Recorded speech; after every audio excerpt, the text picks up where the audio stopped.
1st, 2026. We are going to get started on today's daily collective read in the next few minutes.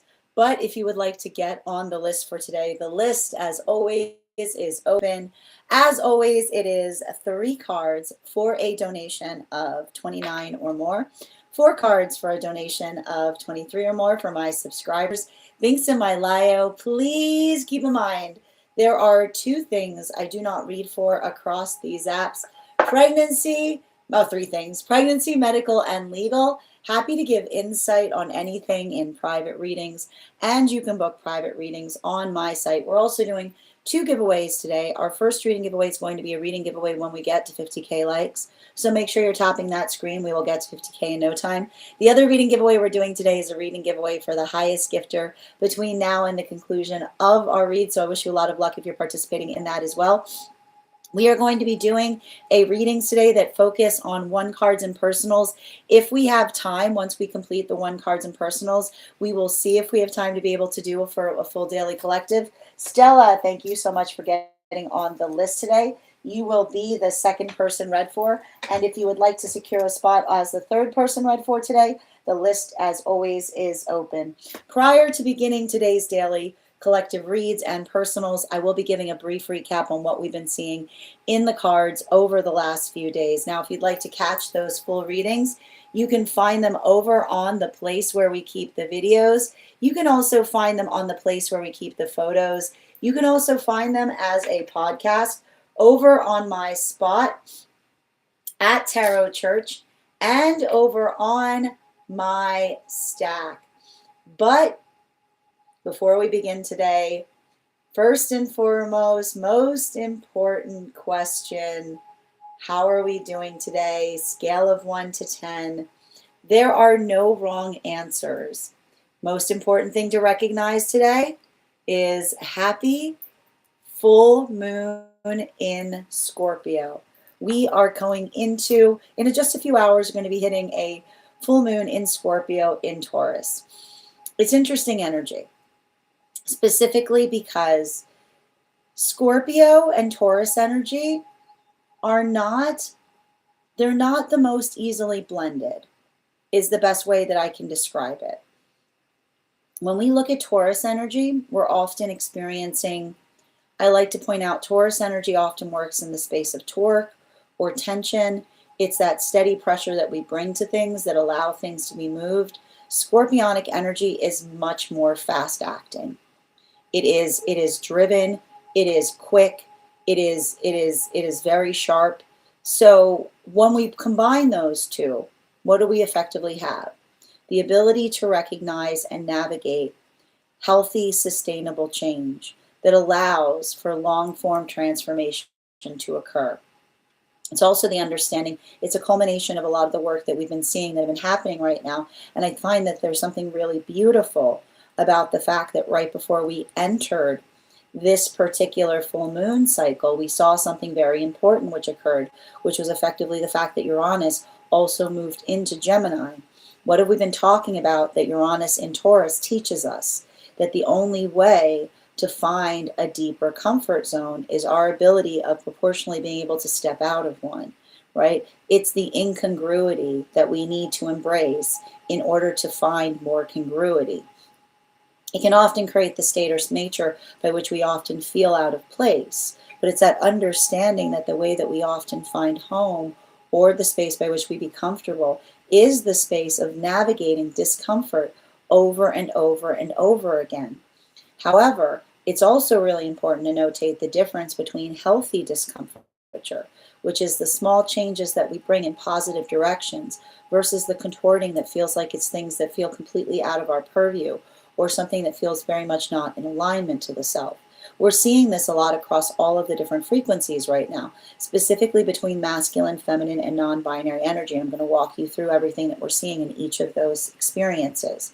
Now, bearing in mind that this is not based on gender, but what one feels most aligned to, we see that for masculine right now, a lot of this work may have to do with working into the context of embracing one's own solitude in a healthy spiritual journey.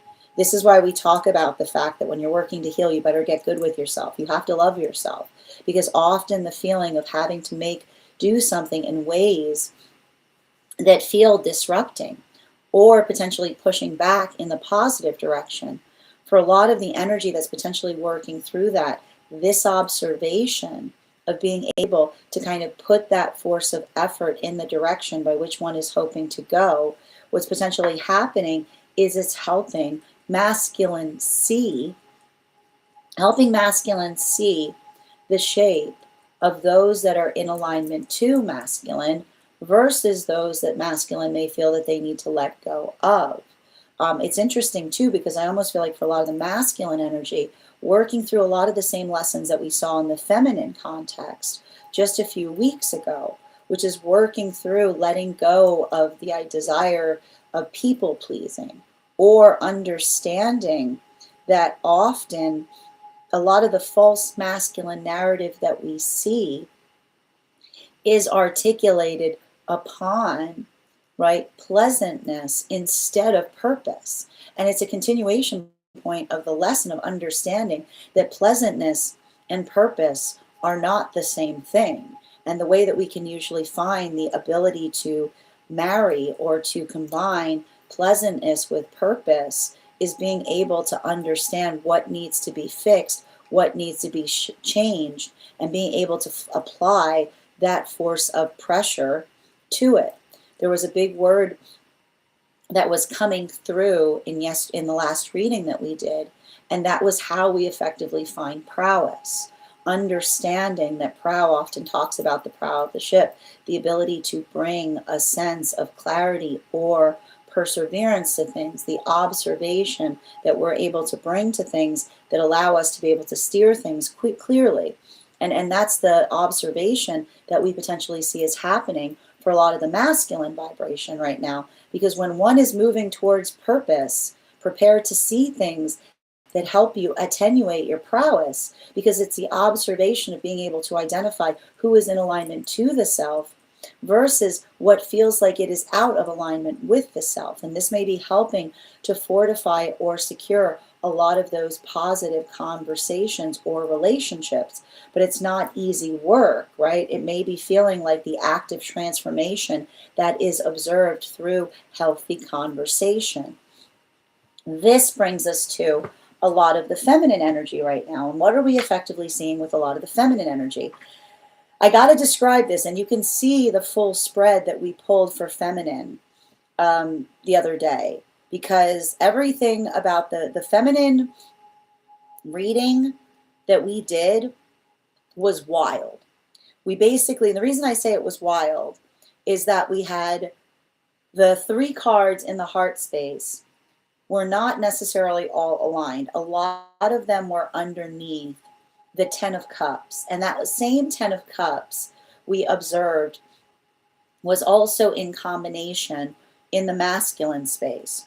So it's the observation of being able to work through things, and the same context of feminine often feeling the frustration in having the sense or state of having to hold things for others that they themselves cannot deal with, right? This is a lot of the feminine energy that gets frustrated existing in a society that only seems to value feminine in one of their phases. That is often articulating upon a premature society, because when feminine isn't embraced for being in all of their phases, then we see that that's indicative of a society that has not matured, because it is all of the energy that desires to come towards feminine as child instead of as counterpart. So this could be a lot of the feminine energy that works through the frustration of that. But even in the context by which they work through the frustration of it, they articulate or they amplify in relationality to their own feeling of feeling personally steadfast to the self.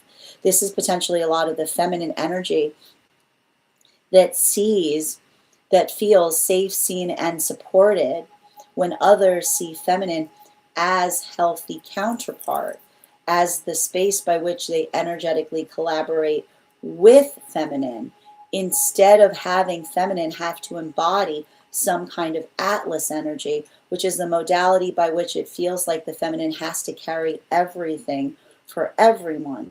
So that's a lot of the feminine. I would not be surprised if that's a lot of the feminine that's working towards more equal distribution of energy in their own experience, because that is the feminine that is prioritizing the care of the self that leads to healthy relationship and partnership. So that's potentially feminine that's getting better at articulating upon their needs so that they can be energetically met. This brings us to the non-binary energy. And it was interesting because we had one card in the non-binary space yesterday that was spinning a lot, and that was effectively the strength card. Now, what were we seeing with a lot of that spinning strength card? And it was also interesting too, because there was a lot of parity that we saw that was occurring across the cards, particularly in, and I wanted to just show you this, the Hermit card in its reversal, in combination with the Nine of Wands in its reversal, which is the conversation or the understanding that is very similar to what we were seeing in the masculine heart space, which is effectively the Hermit card in its upright in combination with the Judgment card, right? Because this effectively indicates this is masculine learning or helping other masculine understand that a judgment-free zone does not mean a place by which anything is accepted. And in fact, sanctuary is not a judgment-free zone. A judgment-free zone can often be an abattoir, because it's the modality by which we understand that when we're building sanctuary, it holds energetic standards in relationality to what we feel is energetically proportional in terms of what we receive versus what another person gives us. So we see that that's a lot of I almost feel like for masculine, what we're basically seeing is a conversation with masculine that's almost coming from the non-binary space that says you can't have sanctuary until you fix your heart space, right? If you're looking for a place to be your authentic self, and your authentic self is awful, then that's not something to effectively aspire or desire, because it's the understanding that when we're working through the context of healing the self, we first work inward so that we can heal outwards.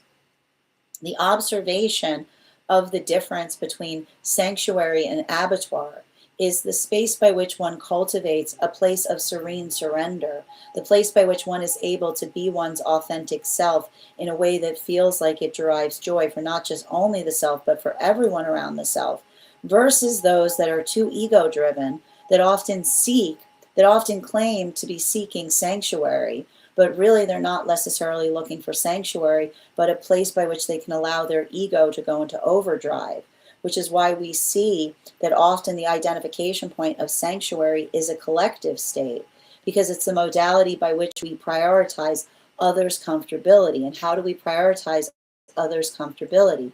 By being able to navigate or mitigate or work through the uncomfortability that others feel, but holding that carefully and proportionally so that we're able to create or to amplify the feeling of security across a field.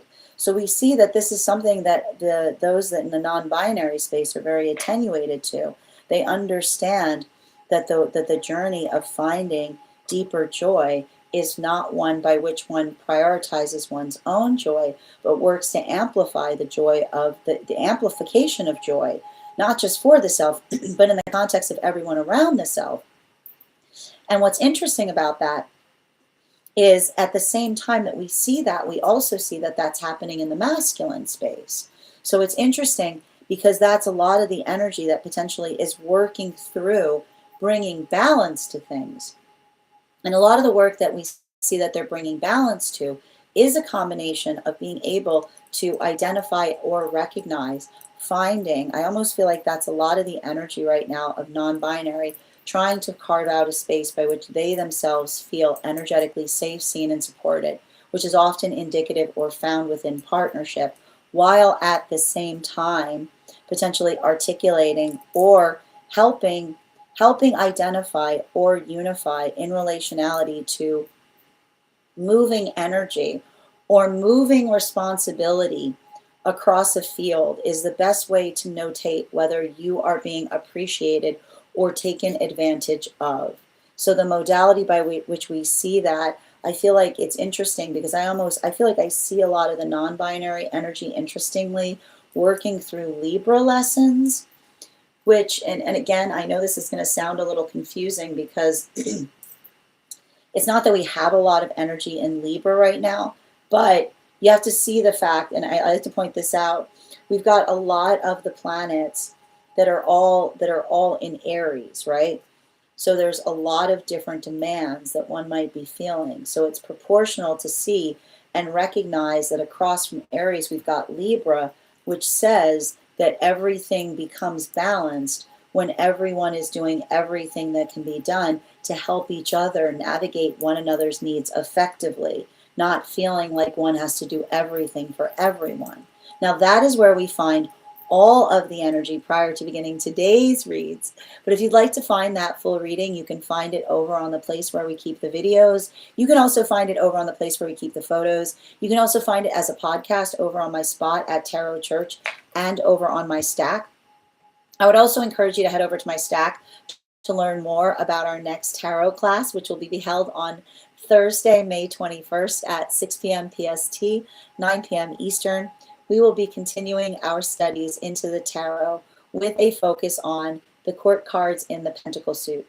If you would like to become part of that tarot class program, all you need to do is head on over to my Stack and become a paid subscriber. Your paid subscription to my Stack is your ticket of entry into our live classes each and every month. You will also, as a paid subscriber, have access to over 9 hours worth of material in the Tarot Church Library class archive. Now, it's not necessary to catch up. I'll be doing my best to give you an update on everything we've studied prior to beginning that next class, but the material is there for you to receive as you're ready to receive it. You'll also have access to a complimentary one-on-one chat with me and the other students to ask any questions that you may have in relation to anything we've learned and studied thus far. And if you become a founding member, not only will you receive a discount on the whole year's worth of classes, but you'll also have access to over 20 hours worth of material in the Tarot Church Library class archive, as well as the opportunity of receiving a complimentary one-on-one mentorship class with me, where I will meet with you personally to assess where you are on your own personal tarot journey and give you the best insights in terms of how to utilize those classes to the best of your advantage, moving towards your tarot goals going forward. One of the things I tried to do in these classes was make them accessible to the absolute novice tarot reader as well as the seasoned reader. There's definitely something there for everyone. Don't let your lack of experience or your robust experience affect your own desire to take these classes. There'll be something there for everyone. And even if you don't become a paid subscriber to my Stack, I would encourage you to follow me there to stay up to date on any new offerings or services. I also post my weekly newsletter there, which will let you know about my in-person events as well as my online live schedule. And you'll also have access to my mystic meditation articles, which give you updates on everything we've been seeing energetically. I just wrote one recently. It's out now on navigating this full moon that we've got coming up. Finally, I want to let you guys know that on top of my standard life path readings, I also offer mentorship classes. These are for any of my students seeking a more personalized educational experience with me. I take a very limited number of students for this reason, as those classes are focused on each individual's personal spiritual goals and journey work. Those classes can be purchased on an individual level or as a monthly class series, weekly or bi-weekly, as your schedule permits, so that you can stay more consistent on your personal journey.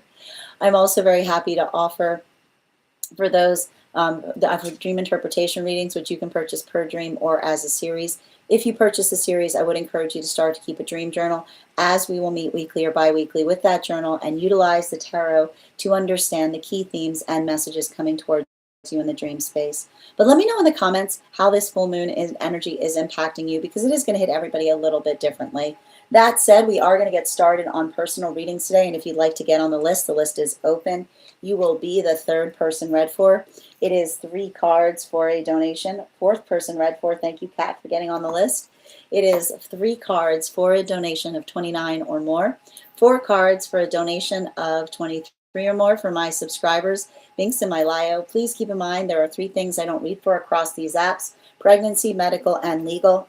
Happy to give insight on anything in private readings, and you can book private readings on my site. We're also doing a giveaway today. When we get to 50K likes, I will be gifting a reading back to the collective over on the clock app, so make sure you're tapping that screen. We'll get to 50K in no time. And please remember, if you're joining us over on the place where we keep the videos, your paid membership benefits there entitle you to the same offerings that I've mentioned for subscribers, as well as a free 1 card each day. I would like to be able to offer that over on the place where we keep the photos. I need your help with that, friends. So if you give me a follow there, I will thank you with an affirmation from a guide for the advanced soul. And if you're already following me there, just comment, share, and share this live with 3 individuals, and I'll also give you that affirmation. Taking a moment to read over some of the comments that came through as I was reading. Dada, so good to see you today. Thank you for sharing the live. Always appreciate when you guys share the live. How are you doing today, Michael? Welcome, Yasmin. Grand Rising, Ivana. Good to see you, Dee. How are you doing? It's Stella. Thank you for getting on the list. You'll be the 2nd person read for today. A 10. We love it, Ivana. Grand Rising user. And Empress, thank you for the follow. How you doing today, FDR? Hi there. What's up? How are we doing here, Rosa? Libra and Libra. Oh, I'm sending you support on that journey. And again, happy to do energy reads if you'd like to be on the list for it. Thank you for the help. Absolutely. If you'd like to get on the list is open. You can be the 4th person read for today, but I'm sending you a lot of support on that journey of healing. And thank you for the help, Ivana. Dada, so good to see you today. Remember, you still got a reading on hold, my friend. Good to see you, Ella. And thank you for reposting. Good to see you today.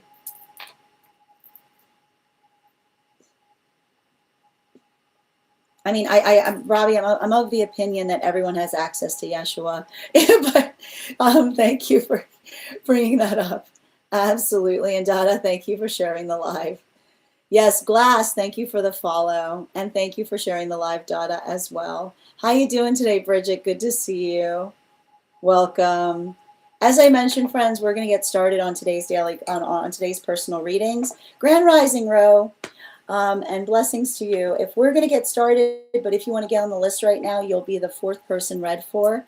Happy full moon to everybody joining us today. First person we are reading for today is going to be Ivana. Also, if you're on the hold list and would like to be added to the list, all I need to know is the date that you are added to the hold list. I'll be happy to add you back as well. And we're at 9.8K likes. When we get to 50K, I will be gifting that reading back to the collective, so make sure you're tapping that screen, and we will get to 50K in no time. Ella, I know. You know, sometimes you just need to remind people perpetually. Excellent. Ivana, if we're doing a dream interpretation, correct? Just confirming. And Ivana's already posted their dream. My friends, I've already read it. It's a doozy. Excellent. And you guys know how it works here. If you have information that you feel is relevant for the purposes of our read, if you've got a dream that you would like interpreted or a past life you would like more information on, you can include it in the notes when you send the donation. You can also post it in our subscriber-only disco channel in the appropriate channels. And I'm going to, before we get started, as we always do when we've got dream interpretations, we're going to do a couple of things first. First, we're going to do our animal oracle card. So let's warm up those intuition muscles with an intuition check. I've got the animal spirit oracle cards here. We're going to count back from 10. And when we get to 1, I will reveal the card. 10, 9, 8, 7, 6, 5, 4, 3, 2, 1. We got the fox. We'll do that again after the next reading. And if you guys could do me a favor, I'm going to pin up Ivana here. Guys, make sure to give Ivana some love. And the other thing we always do before we get started on our dream interpretations is we bust out the dream coconut. I've got the dream coconut here. Ooh, I like that one. Excellent. All right. Strap in, guys. It's a long one, but a good one. Yesterday, we were talking about the movie, The Exorcist, and I mentioned that I don't like it because I first watched it when I was 7 years old, and it scared me a lot. I am a big horror movie fangirl, but The Exorcist is just a movie I cannot tolerate. Since then, that's the only type of movie that has frightened me and left me feeling traumatized. Over the years, I've sometimes had dreams about spiritual attacks or demons, even as an adult. And those dreams come and go, but today I had one again. What I want in the dream, what I want to know if this is a spiritual attack or what the dream means. I've had several in one night, but the only thing I remember is the following. I was in a bathroom, like in an office building. I was going to use it, but it was very dirty. There was a lot of paper and it looked like there was urine, so I didn't even feel like using it. I realized I had forgotten to close the door and someone was about to come in, but I could only see a shadow. I closed the door, waited for them to leave, and decided not to use the bathroom. I just left. When I came out, there were many offices and a lot of stairs with people working on computers. And then the dream shifted, and I was at my grandmother's house, who has already passed away. I was in my bedroom that was similar to my teenage years. It was like a pink lilac sunset lighting in the room, and I was in my bed, and suddenly another version of me appeared. But this version was evil. She seemed possessed, like in The Exorcist. She looked a lot like the girl from the movie, but it was me. I was very scared and I tried to control her, but I couldn't. And she behaved in a very disturbing way and wanted to hurt me. She never actually touched me, but I could touch her. I slapped her while I was screaming for my mom, but she wouldn't answer. I kept screaming and then trying to defend myself, but it didn't work. Then my dad came upstairs, and I think my brother too, and my dad sat on my bed and also tried to control that possessed version of me. We didn't know what to do. Then I remembered that downstairs in the living room I had a cross that my mother-in-law had given me. She gave it to me when she was still alive because I used to tell her about the bad dreams I had. The cross had been given to her by her cousin, who had spiritual gifts and used them to heal people, and she gave it to me. This part is not a part of the dream. I'm just giving context about where the cross means to me in real life.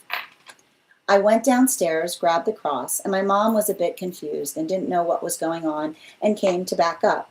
I had two crosses now, but one of them was for my mother-in-law had given me. I saw a big jumbo-sized candle and heard somebody saying, "Oh, I had a candle like that," and it was like a merry-go-round. Before I put the cross on her face, that version of me got under the bed and started hitting it with her feet. It's like I could see through the bed, and she had pink boots on. And then she came out again. At that moment, I put the cross on her face, and she just laughed. After that, I woke up. 4 cards, please. And as some... And 2 more. And 1 more.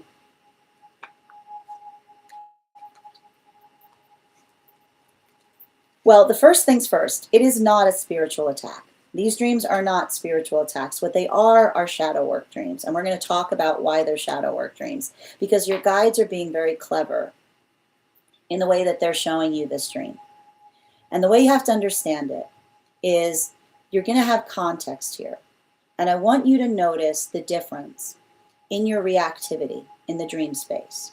So I need to bring you to the beginning of this dream. And what did you see in the beginning of the dream? In the beginning, both scenarios you see effectively help you recognize how you navigate shadow work.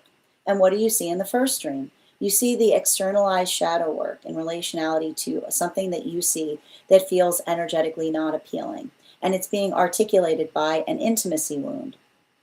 So something that you might feel an energetic aversion to, okay? Which is why you effectively identified a gross bathroom. Often when we see gross bathrooms in dreams, they're indicative of the fact that we're doing intimacy healing work. But what did you do in the context of the gross bathroom? Did you react?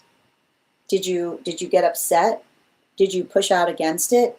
No, you walked in and it just wasn't for you. It didn't make you feel energetically comfortable, right? And so what did you do? And also, it felt like you didn't have privacy there. So you felt that intimidating force, you felt something dark there, or something that felt unhealthy, right? But you were the observation of understanding and being able to articulate what was there that was energetically unappealing, right? It did not feel like a place that you felt safe to be your intimate self. What did you do in that context? You waited until somebody left, and then you yourself left.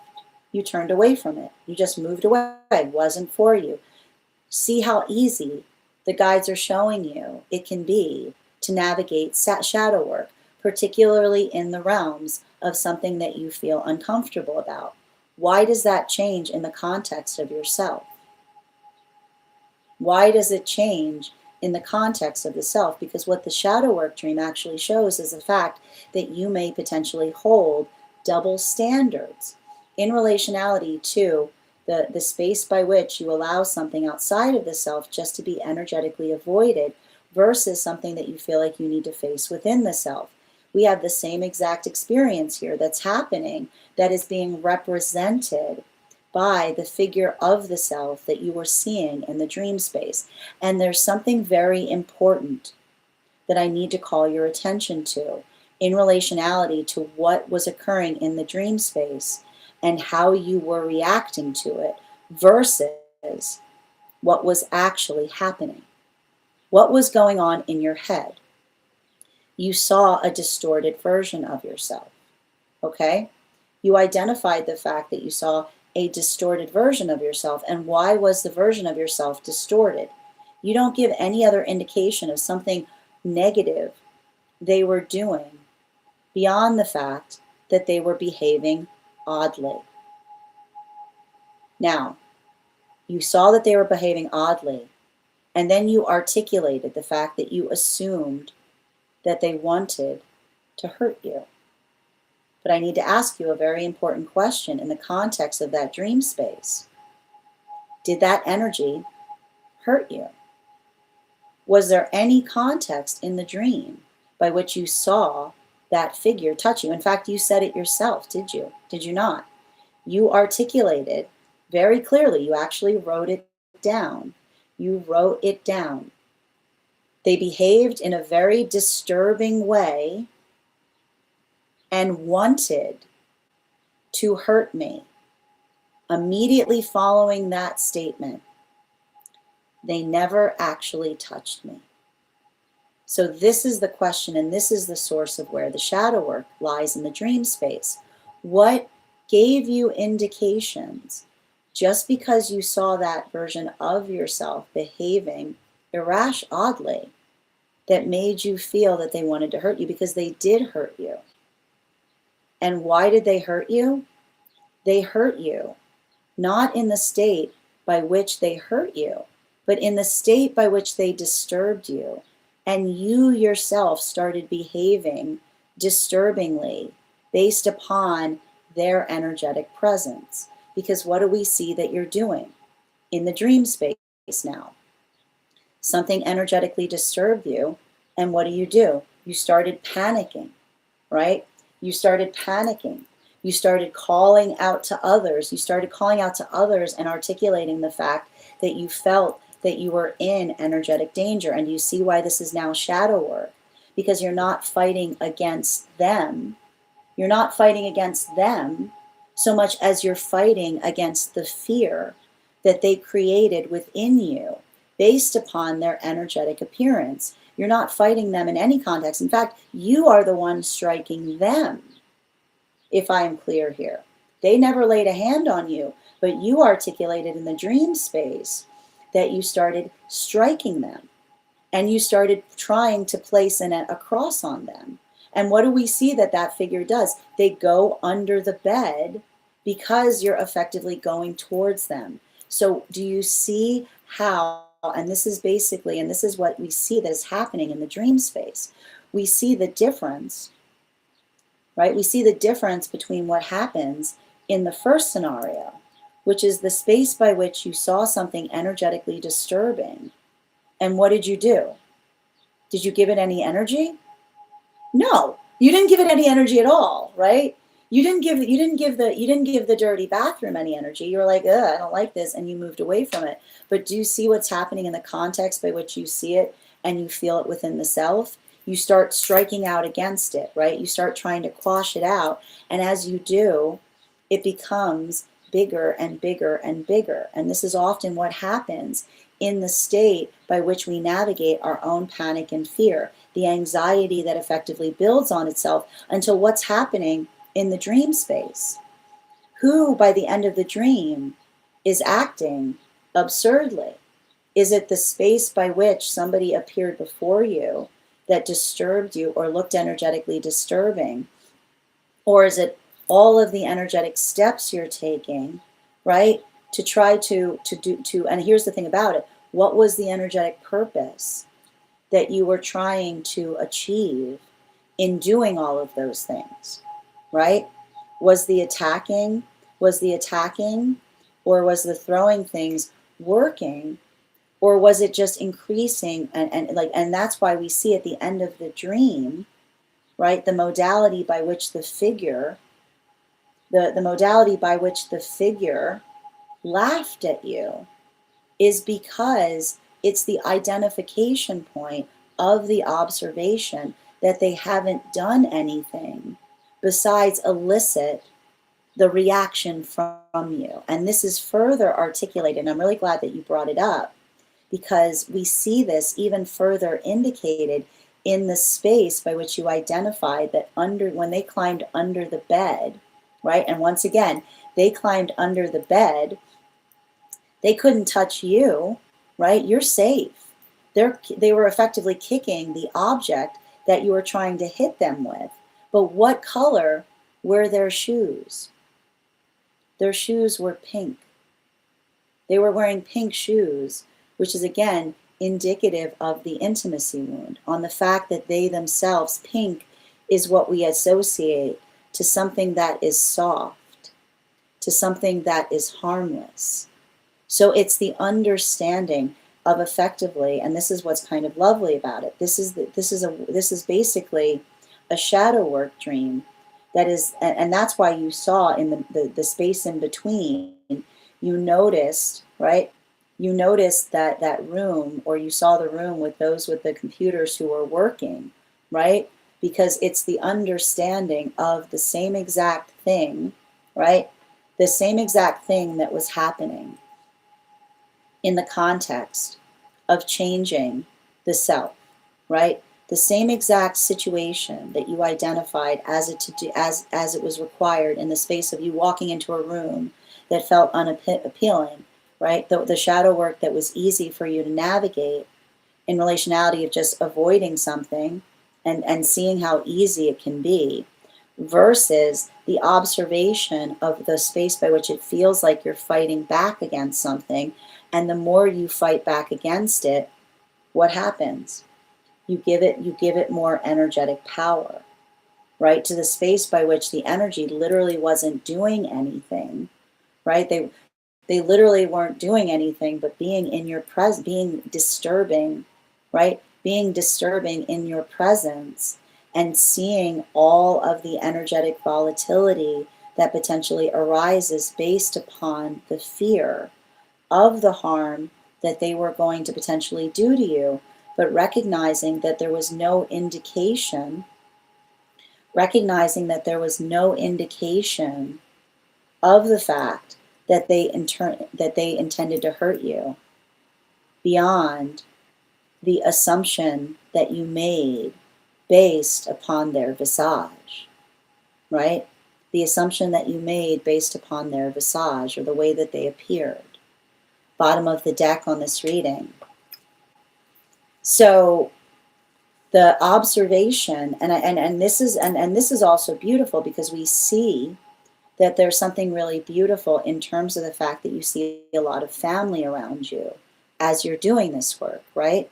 Because this is also showing you the context of love as it's based on past experiences, the observation of you potentially doing inner child healing. Because when we're trying to heal each other, right, we create the space by which we allow each other to understand that there's nothing to energetically fear. And that's why we see that there are these figures that are standing beside you. And that's what's beautiful about the fact that you are having this dream in the context of your grandmother's house. So someone who's already crossed into spirit, right? Someone who's already energetically protecting you in the spirit realm. And then also those that are there around you. Because when we care about each other, right? When we absolutely care about each other, what do we try to do? We carry each other's fear for one another, right? And that's why you saw that's why it's beautiful, because you saw the fact that not only did you have the cross, right? Not only did you have the cross that was given to you by your mother, but you also had the cross from your mother-in-law, because it's the observation of understanding that when we know ourselves, there's nothing to fear, because it's the observation of being able to understand that sense of energetic presence, right? The space by which, and this is what's interesting about it, right? They gave you, right? They gave you, right? They gave you those crosses to reassure you. They gave you those crosses to build your own energetic confidence. And what were you using? What were you doing in the dream space with them? You were like, you started utilizing them more as a weapon, right? More as a weapon versus a protection, which is the understanding of recognizing that when we know ourselves, nothing can hurt us, because it's the space by which we understand. And this is what happens with shadow work, right? The observation of understanding that fear, like fear itself, is what we have to fear within ourselves, because fear makes us act unreasonably. And even in the context by which we see, right, we almost see a situation there that by the end of the dream, right, it wasn't if you had just if you had just taken the energetic note, much like you did in the room, right, much what you did when you were in the room, which says like, there's nothing to fear, you're safe. And that's why they were giving you that cross to hold to yourself, to remember that. But instead, the more that you were striking out against it, right, what was happening? It was becoming like, that's why we saw that it energetically started laughing, because they were laughing specifically because the space by which the odd behavior was occurring wasn't from them, but it was from your reactivity to them. So it's the observation of working through the space by which, when we're, and it's the observing, not absorbing, as it relates to shadow work, which is when someone's trying to frighten us, we don't react to it. We pay close attention, because that is a gift, because then we see, right? Then we see the full shape of someone, right? And that's why they appeared that way. Thank you so much for having that reading with me, Ivana. And if this message connected to you as well, it's very common for those who need these messages. And the reason, and I'm sorry, I have one more point to bring to this. The reason that the candle looked like a merry-go-round is because, again, these are your guides that were coming through in the dream space to show you, saying, see what's happening? Do you see the circle? Do you see the vicious cycle where the disturbing force, the energy that you articulated, what did you identify was, what did you first identify that force as? You identified that force as someone that wanted to hurt you, that was acting disturbing. And what were you doing by the end of the dream? You were acting disturbing, and you were hurting yourself. So the candle was there to help you observe the fact that was the modality by which the shadow work was turning you into the shadow.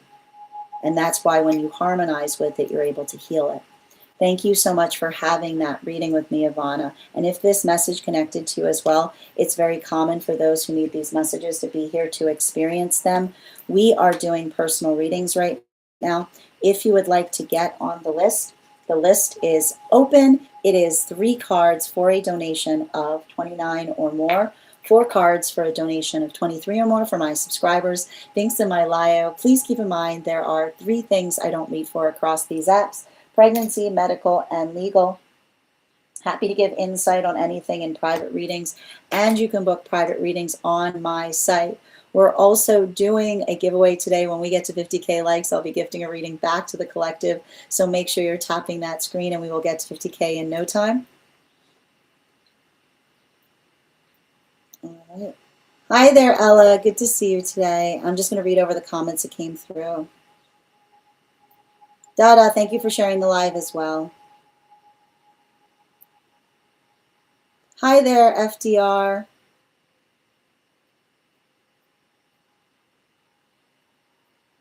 Oh, no problem. Thank you, Dada. I appreciate you. And thank you, Glass, for the follow. Dee, I'm happy to read for you. If you'd like to get on the list, list is open. You will be the 4th person read for. Hi there, user.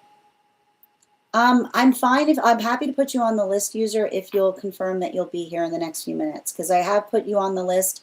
I put you on the list several times so far, and every time we come to you, you're no longer here. So if you can confirm, you'll be on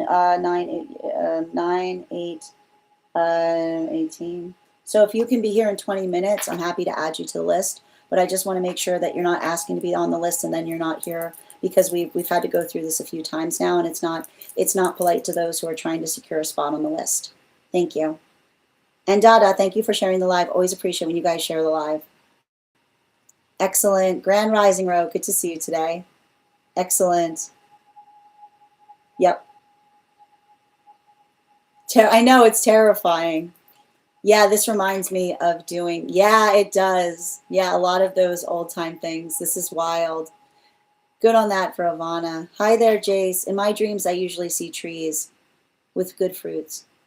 Oh, that's interesting. Well, again, I'm happy to do a dream interpretation on it if you'd like to get on the list. We do dream interpretations here. If you have a dream that you would like interpreted, you can put it in the notes when you send the donation. You can also post it in our subscriber-only disco channel in the appropriate channels.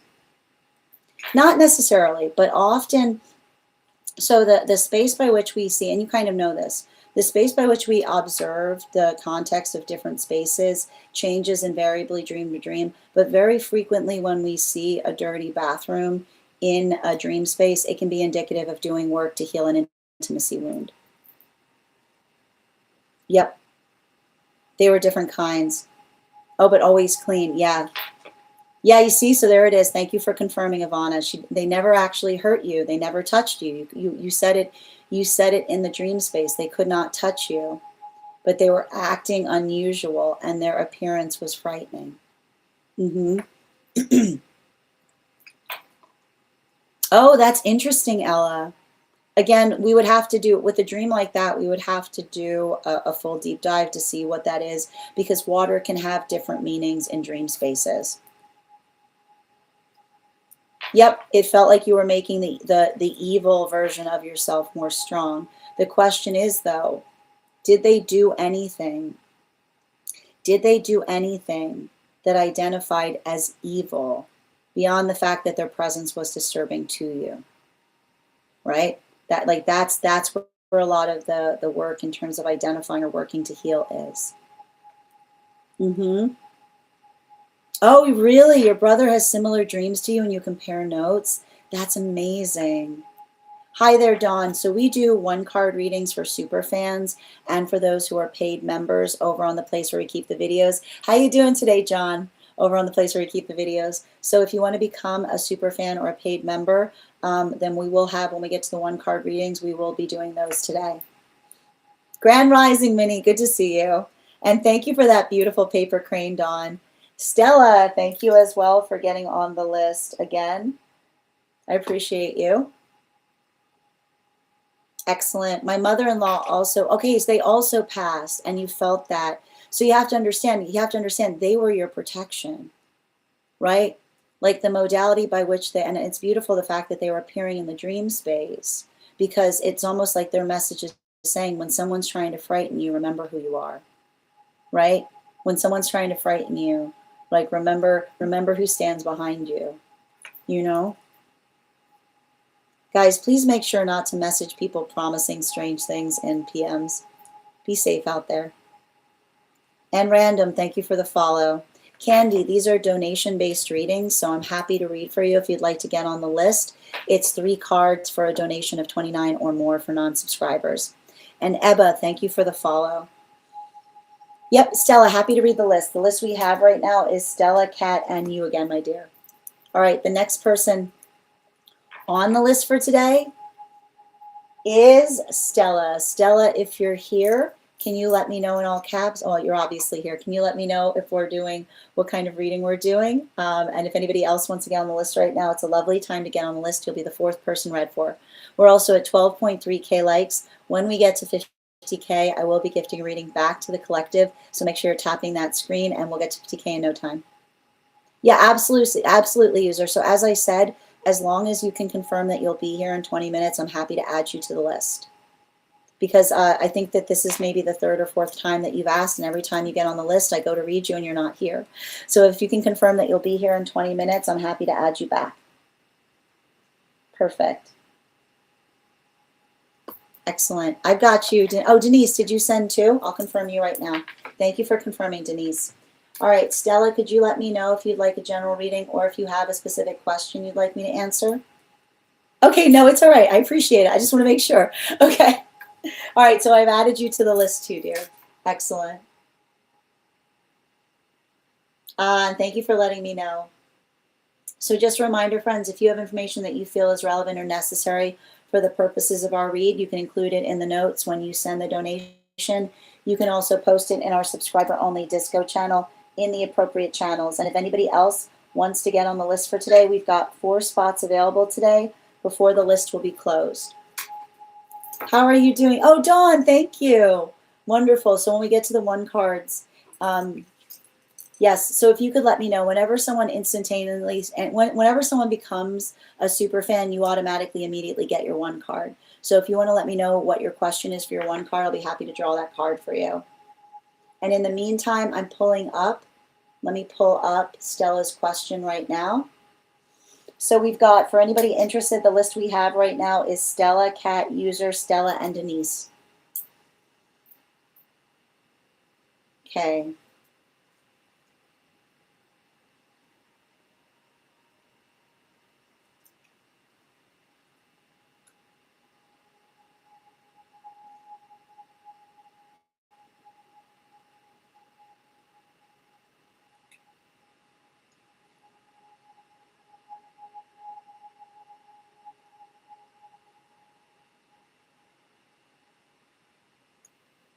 You're so welcome, dear, first and foremost. Absolutely.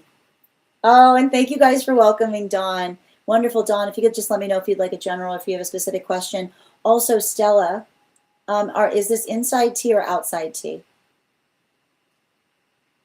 And for those who are joining us over on the place where we keep the videos, please remember that your paid membership there entitle you to the same benefits as a subscriber, which means you get 4 cards for $23 and a free card each day. I'd like to be able to offer that over on the place where we keep the photos. I need your help with that, friends, because we have to get to 10K in order to be able to have memberships there. So if you guys can make sure to give me a follow if you're joining us over on INSTA, I will thank you with an affirmation from a guide for the advanced soul. And if you're already following me there, all you need to do is share this live with 3 friends and comment shared, and I'll also be happy to give you that affirmation.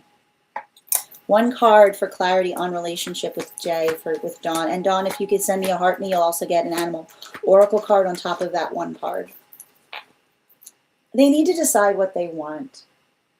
I feel like I see somebody that has some commitment issues that need to be worked out, or somebody who starts to pull away just as relationships start to speed up. So be very conscientious in terms of having a conversation with someone, in terms of not just saying, do you want a relationship, but say to them, tell me what your ideal relationship would be.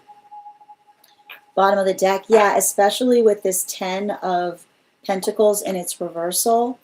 I feel like this is somebody who's got a lot, like a very, very robust social life, but I keep on seeing when we're seeking healthy, like the question you need to ask them is whether they're seeking an enmeshed partnership, which is not the space by which they're looking, like they're not looking for a relationship that's outside of their experience, but one that they're working in terms of integrating long term, or something about them changing their lifestyle Is their lifestyle one that can accommodate a relationship at this time? Animal spirit guide. Yeah, especially with the cow. So I feel like consistency is key, right? Not somebody who reaches out, not somebody who tries to keep inconsistent conversation in order to perpetuate like a very long honeymoon period. So just be conscientious about being able to articulate to them what that type of relationship is. I keep on hearing we can talk about the type of relationship we want without promising it. And if that moves them away from you, let that be your answer. Thank you. Oh, that sounds fun, Bridget. Excellent. All right, we've got outside tea here. Outside tea for Stella. I'm going to pin you up here. Before we continue with Stella's reading, let's do an intuition check. I've got the animal spirit guide cards. We're going to count back from 10, and when we get to 1, I'll reveal the card.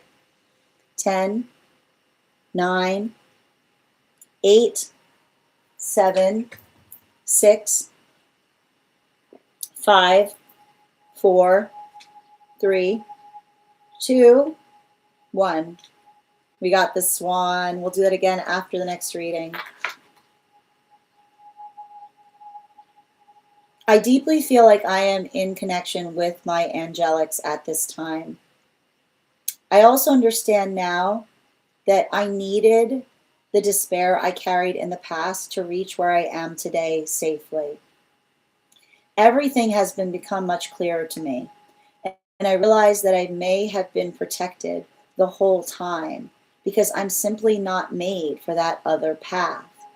Maybe they even sense that themselves, that they couldn't go that way with me.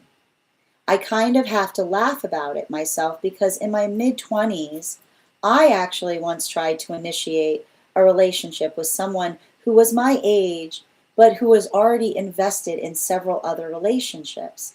And I must have asked them 1,000 questions about it. And at some point they said to me, you know, you overthink everything. And you ask yourself 1,000 questions and create 1,000 scenarios in your head. In the end, we didn't end up having a relationship, which was definitely the healthier outcome. But in a way, you're right. This kind of desperate, overthinking energy probably scared those types of individuals away. And yet, strangely, it also made them more warm and kind toward me. Thank you for giving me this clarity and helping me tune into what feels so intuitive to me. I will never forget your support. It's meant a lot. You're so welcome, dear. I would like to have another angelic guidance and thank them as well. You're welcome. And again, can I get 3 cards for Stella, please? 3 cards for Stella.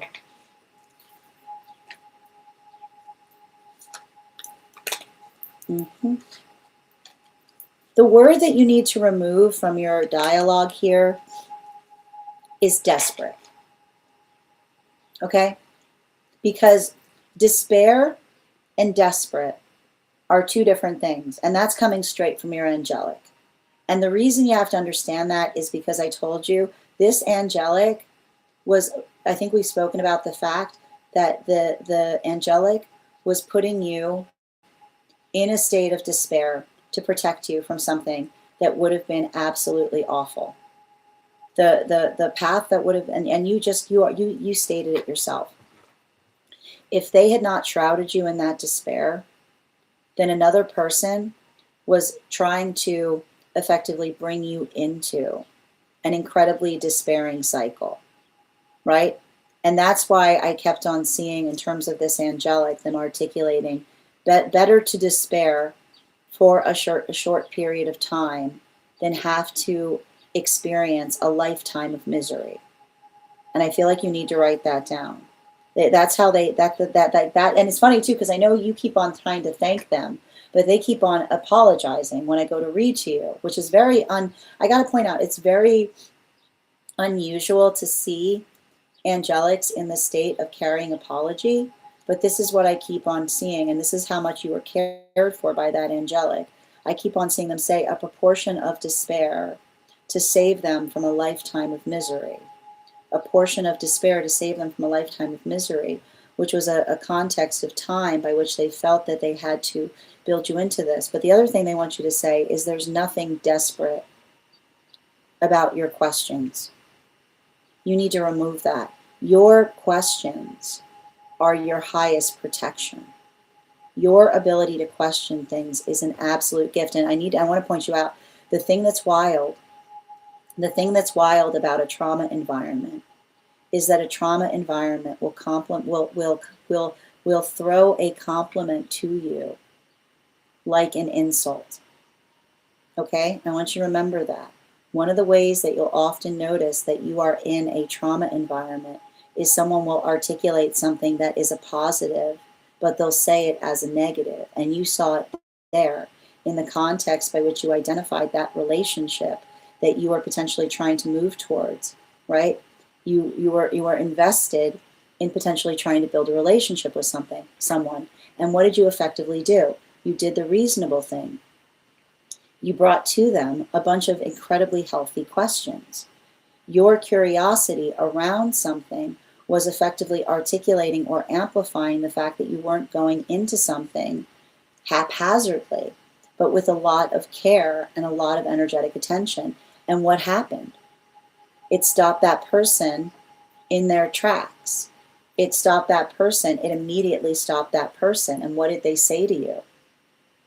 They articulated and said to you, you overthink everything. You ask yourself 1,000 questions and create 1,000 scenarios in your head. That's a gift. That is a gift. That means that you have an incredibly active mind, right? And the fact that they articulated to you and said, right? They said that to you. If that was a limitation point, then that's because, right, they were looking to build relationship with numb, dumb energy. And what's numb, dumb energy? What's numb, dumb energy?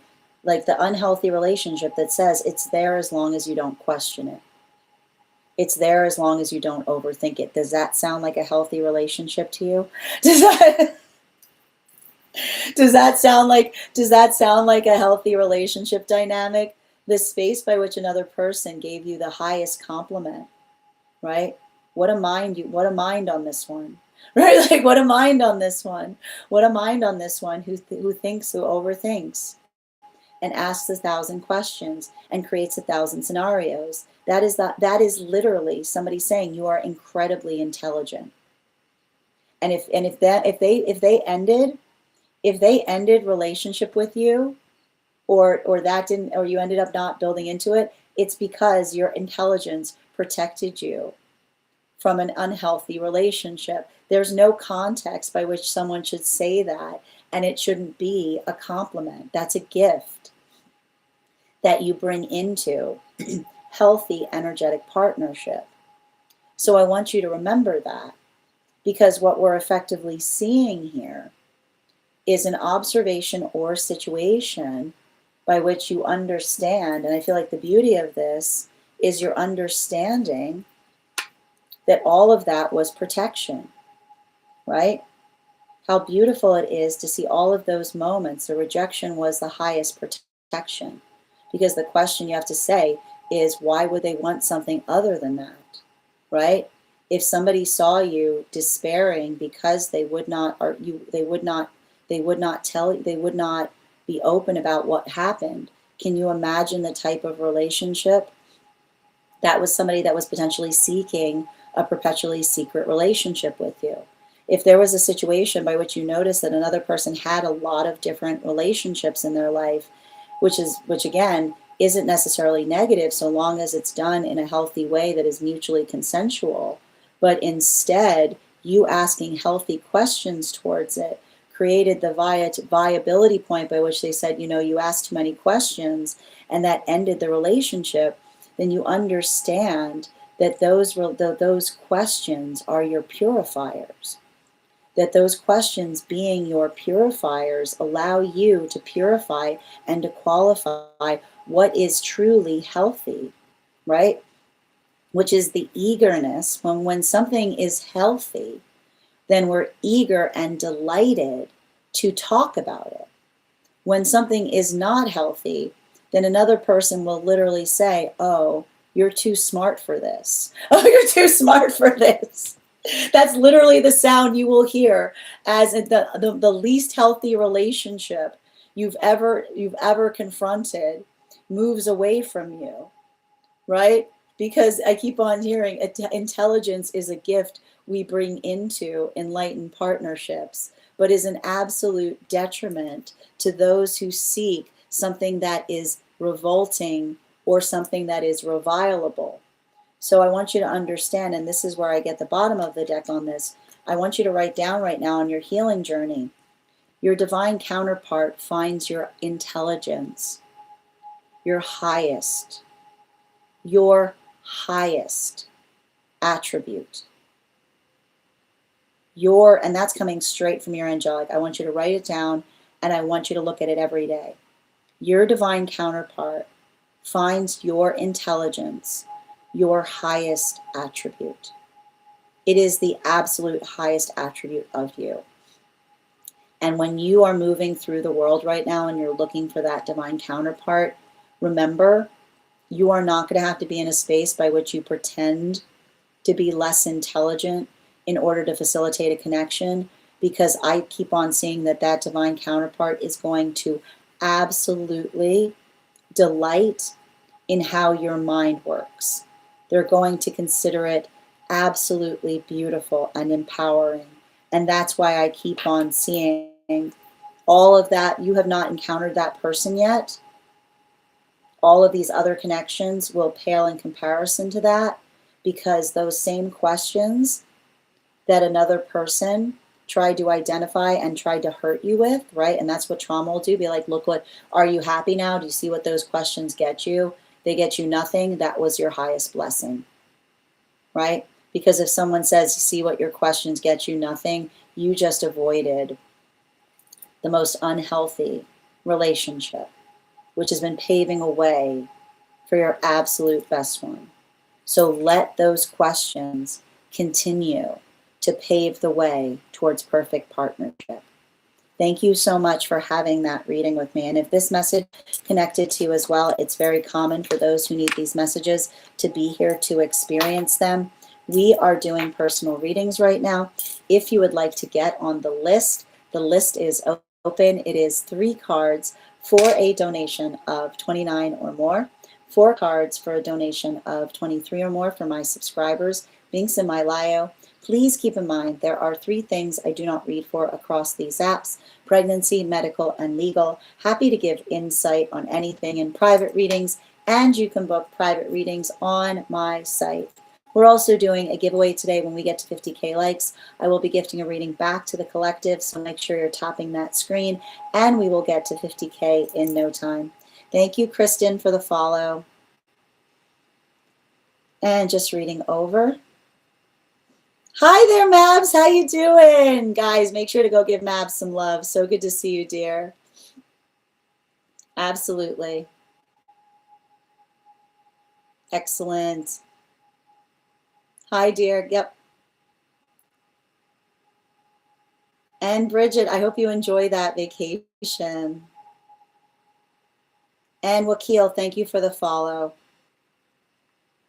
Okay, so the first things first, I want you to erase the space by what you say, and nothing's making you do anything, right? The modality by which we don't look at things in the context by which we blame where we find ourselves, we navigate how we're overcoming something or what we're working through. So I want you to kind of make sure when we identify the word making me, that often recognizes the fact that we may be projecting. So make sure that you're not projecting.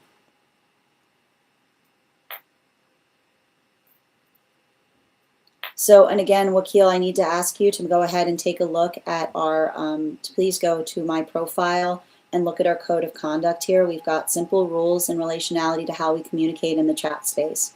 One of them is that we have to be kind, and we don't do anything to incite or elicit fear in others, that especially with non sequiturs. So if there's anything here that's making you feel hostile, I would remind you that this is a choice that you're making to be here, and you're welcome to move to a space that might make you feel more at peace. I would ask if you're going to communicate that you're not speaking towards the ubiquitous they, because when we talk about the ubiquitous they, it's often the shape by which we recognize we're projecting, and projecting causes fear in others. Thank you for respecting the rules of the chat space. Excellent. All right, we're going to continue right now. Ooh, really? Oh my gosh, I've always wanted to do that. Can you post pictures in the disco? Oh, I can't wait.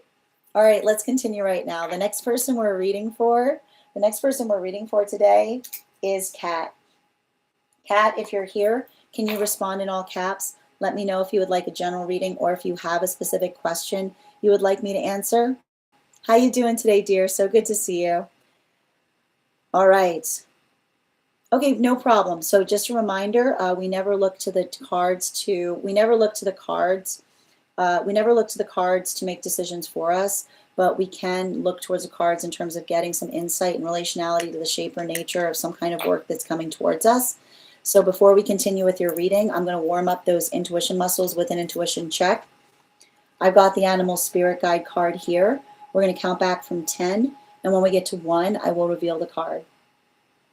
10, 9, 8, 7, 6, 5, 4, 3, 2, 1.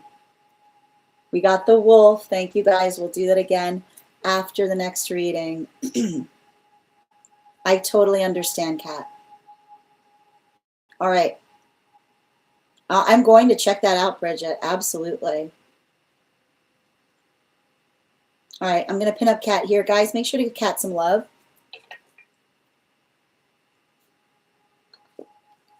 And can I get 3 cards for Kat, please? 3 cards for Kat.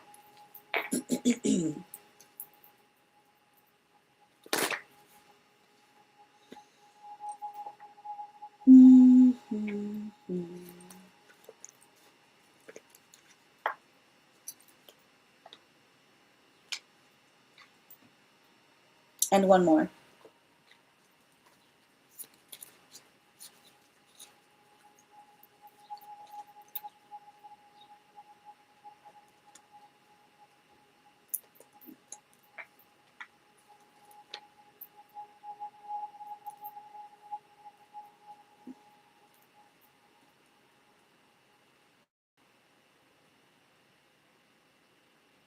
I feel like I'm seeing something important here related to safety net energy.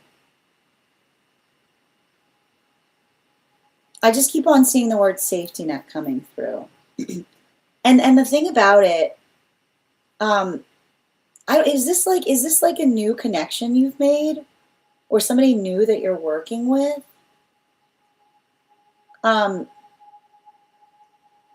Because like the thing I keep on seeing about it is like I've got a combination here of like wolf with page of cups.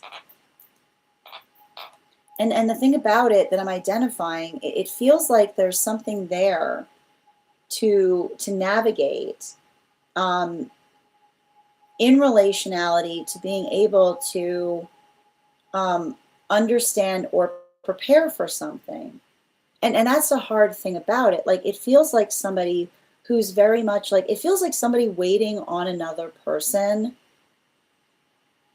before they can do something, is what I keep on saying. It's not really, I feel like it's not really their fault, is what I keep on seeing. Like they're waiting for somebody else to give them the green light on something, is everything I'm identifying there. And the hard part about it, when I see something of that like quality or condition, like I see them trying to navigate something as well as you trying to navigate the fact that they're trying to navigate someone who does not take them as a priority.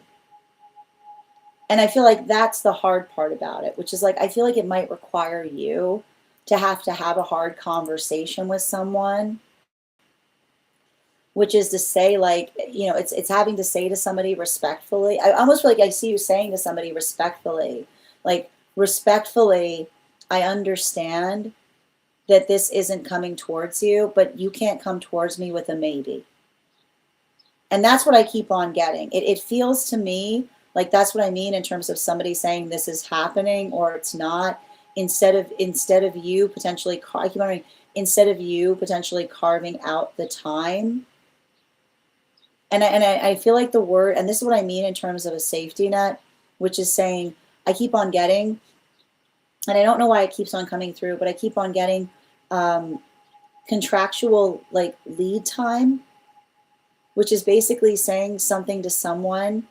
Like, I feel like it's almost you having to change the way that you work with someone, given a circumstance or a situation, by which you have to almost say to them or tell them, listen, I understand that this has happened and this is how we're going to prevent it happening ever again. And I want you to remember that. I don't want you to get angry, right? I don't want you to get angry at somebody, because it does feel to me like there is, and I want to tell you this, it does feel to me like there's something here that is going to be coming to fruition. It's just not coming to fruition in the time frame that you yourself energetically expected it to. And the way you're going to energetically prepare for it is the space by which you tell another person that the way that you work with them changes moving forward, which is saying not getting something after, but getting something before, is what I keep on seeing. Because it's the observation of you saying, we have to recognize that this can happen again. And I keep on hearing, we have to prepare for it to happen again, especially if it's something that another person has no control over, is what I keep on seeing. So I want you to kind of take it to a certain extent as, I keep on getting a growing pain and a learning lesson. And the thing about a growing pain and a learning lesson is I almost see somebody who you're working with who is learning how to do something. And the observation of them working through something that they themselves could not prepare for. And I keep on seeing like it's almost requiring you to embrace some of your Libra qualities. And the thing you have to understand with Libra qualities is Libra energy doesn't say like everything's okay, don't worry about it. It says, okay, but going forward, this is what we're going to do so that this never happens again. I feel like I see, it's interesting, I actually feel like this summer is going to be one very focused on you and creating something for yourself, is what I keep on seeing. I don't know why I keep on hearing you're taking something off the shelf and you're dusting it off and you're working on it, is what I keep on seeing. Because, and I want you to understand this, I don't know why, but it's like, I feel like there's something, I don't know why I keep on hearing something related to a pet project or something about you. Like, I don't know if this is you brushing yourself off, but I feel like this is going to be a summer of you making a lot of vital connections, is what I keep on seeing. And remember, vital connections are investments in yourself, because I see you kind of going around and articulating to others what you do, articulating to others how you do it, giving and helping others see the shape of everything that you can do. And what's interesting about it is I see you. I feel like I see you. I had to draw another card here because I see you very busy this summer.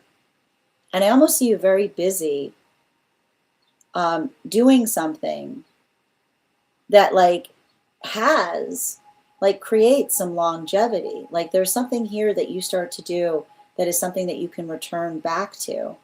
And I think the hard part about it is I almost see somebody coming towards you with something. And I almost see you going like this to them, which is you saying like, I'm sorry, I'm no longer available for it. I'm just too busy. Bottom of the deck on this reading. Yeah, like the thing about it, And I think that this is what's really vital and important to recognize, which is um, there's something really important. And I don't know if this is like, I feel like there's some kind of wound that's happened between you and another person. Because I keep on hearing it's the difference between another person articulating a sure thing versus a maybe. And I feel like that's the hard part about it. I feel like there's something that needs to be worked through in terms of another person not being entirely clear about the nature of a circumstance or situation, right? Like, I don't know why I keep on getting the difference between saying to another person, I'm doing this versus I don't know why I keep on hearing I'm pitching this, right? Like I keep on hearing the difference between saying this is definitely happening versus this is something I want to pitch is the difference between somebody saying like this is what I have versus this is what I'm asking for. And I feel like that, is what I see you protecting yourself from.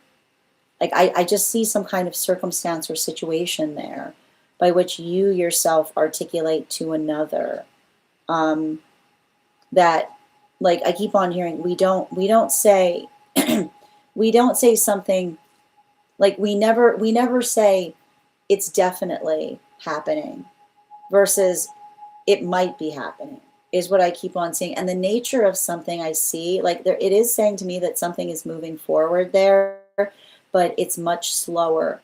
Like somebody, I don't know if this is somebody who's new to something they're doing, but it says to me that it's not that something, I keep on wondering, it's not that something is not happening, but the timeline by which another person expected it to happen, it takes much longer than that. So I want you to be patient. That says don't get upset at someone, like saying if anything changes, let me know, but assume, right? Like don't let waiting for something consume your experience because this is a time for you to be productive. I keep wondering, this is a time for you to be productive and look at it like an iron in the fire, is what I keep on getting. Be productive and look at it as an iron in the fire, which means it's not something that you're depending on, but if something comes in, it would be very beneficial to you. Thank you so much for having that reading with me. And if this message connected to you as well, it's funny too, because I almost see you traveling. I see you traveling somewhere this summer.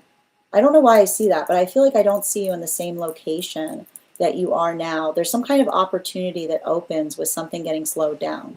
Thank you so much for having that reading with me, Kat. And if this message connected to you as well, it's very common for those who need these messages to be here to experience them. We are doing personal readings right now.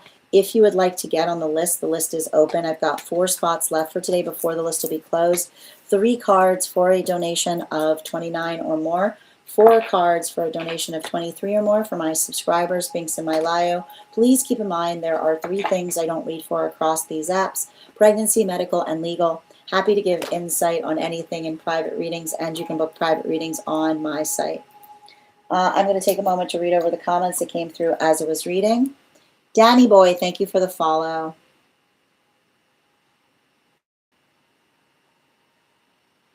Excellent.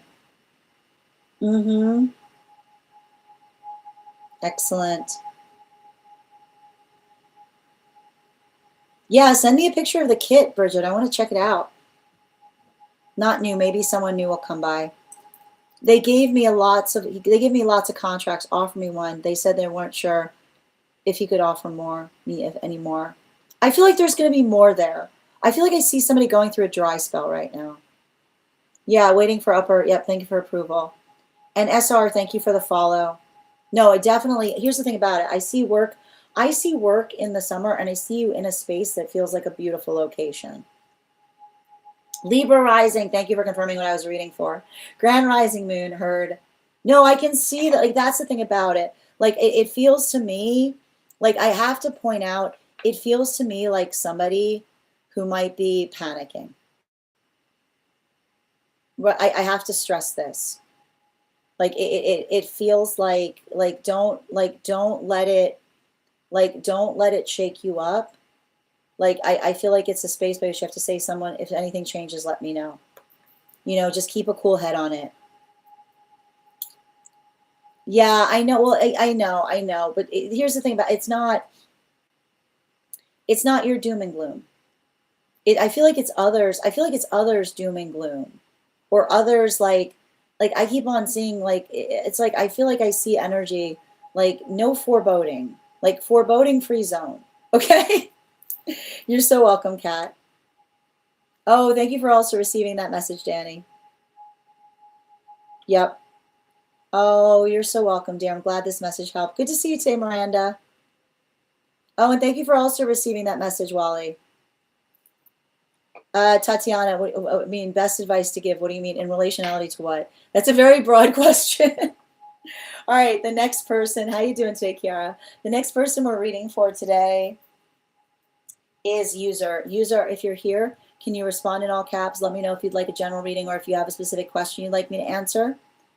And reminder, how you doing? We're also at 14.5K likes. When we get to 50K, I will be gifting a reading back to the collective. So make sure you're tapping that screen. We'll get to 50K in no time. Happy Friday, Pisces. How you doing today? I'm happy to read the list again, Stella. The list we have right now is user, Stella, and Denise. And we've got 4 spots available before the list will be closed. Welcome, Michelle. Danny, these are donation-based readings, so if you'd like to get on the list, all you need to do is send a donation. It is 3 cards for a donation of 29 or more, 4 cards for a donation of 23 or more for my subscribers. Links in my bio. Please keep in mind there are 3 things I do not read for across these apps: pregnancy, medical, and legal. Happy to give insight on anything in private readings. And you can book private readings on my site. We're also going to be doing a giveaway. We also offer free 1-card readings for anyone who's a super fan or a paid member over on the place where we keep the videos. I would love to be able to offer that on the place where we keep the photos. I need your help with that, friends. We have to get to 10,000 follows there. So if you want to give me a follow, if you're watching us there, I appreciate you, and I'll thank you with an affirmation from a guide for the advanced soul. And if you're already following me there, just share this live with 3 friends and comment share. I'll be happy to give you that affirmation as well. Michelle, thank you for those heart me's. I appreciate you. Excellent. All right, we read for here for those interested: life path, highest party messages from spirit, angelic, dream interpretation, past life, mediumship, love reading, pet readings, animals, spirit, Akashic, mind, body, spirit, love, and aura. If you have information that you feel is relevant for the purpose of our read, you can include it in the notes when you send the donation and post it in our subscriber-only disco channel in the appropriate channels. Clara, the shares are for over on the place where we keep the photos, because I can't do free 1 cards there. So if you go over to INSTA and you give me a follow there, or you share and comment shared, then I'm happy to give you that affirmation. I'm not sure what you mean by that, Mr. Fear. Also, you know, I think that the fact that you're bucketing, I have to point out, stereotyping is taking a whole group and making it assume that they all think the same way. There are many different sects of Christianity. So the fact that you articulate that you're trying to say that Christians can answer things while those who practice witchcraft can't, I feel like that in itself is you doing a lot of stereotyping. So please make sure that you're not projecting here. And again, I'm gonna go ahead and mute you, because again, you're making some really awful stereotypes in relationality to trying to make connections in terms. I like the fact that you're using very broad terms to articulate about things. Like, that is really abysmal behavior, and I'm going to block and report you now. And you should really think about what you write, and especially about having such awful stereotypes for an entire country. Like, that is absolutely abysmal. And I hope that you have the healing. I hope that you have the healing that you need to find, so that you're not spouting hate speech of that nature. Unbelievable. It's not facts. You are literally spouting hate speech to make claims like that against a whole country. That is absolutely abysmal behavior. Again, my friends, I apologize for that person that came into this space, and to anybody who may have been offended by that. Please know that that is not That is not the consideration or thought that anyone here holds, and we do not tolerate that type of behavior here. Thank you again. I apologize if that was upsetting or traumatizing to anyone. All right, we're going to continue right now. Yeah, I'm deeply sorry that occurred. All right, we're going to continue right now. The next person on the list for today, user, could you let me know if we're doing a general reading or if you have a specific question you'd like me to answer? It's not okay, and it makes me absolutely, I feel absolutely sickened that they would even make such a claim. I do my best. I consider it my responsibility to create a safe space here, and I get very upset with those who try to damage it. They do. Miserable people do try to spread misery, and especially and often in the space I like the space by which they were trying to, again, the gross stereotyping was awful. Thank you. Yep, Danny, if you want to get on the list, you'll find all of the places to be able to send a donation via my tree that is links in it in my bio. Excellent. User, I'm looking for your question, dear. Are we doing a general or do you have a, oh, best path, I'm hoping. I got you. Okay, perfect. And before we continue right now, let's warm up those intuition muscles with an intuition check. I've got the animal spirit guide card here. We're going to count back from 10. And when we get to 1, I will reveal the card. 10, 9, 8, 7, 6, 5, 4, 3, 2, 1. We got the bull. We'll do that again after the next reading. And I'm going to pin up user here. Guys, make sure to give user some love. Doctor, thank you for the follow. One moment. And let me just pin you up here.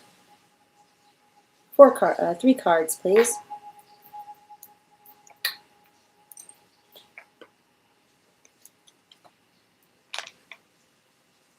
And 1 more.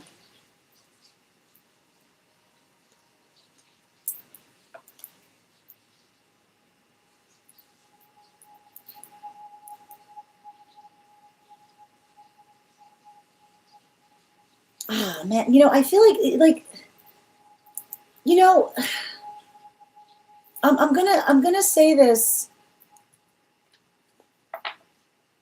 And here's, I gotta tell you right now, and here's the thing about it, and I wish it was otherwise.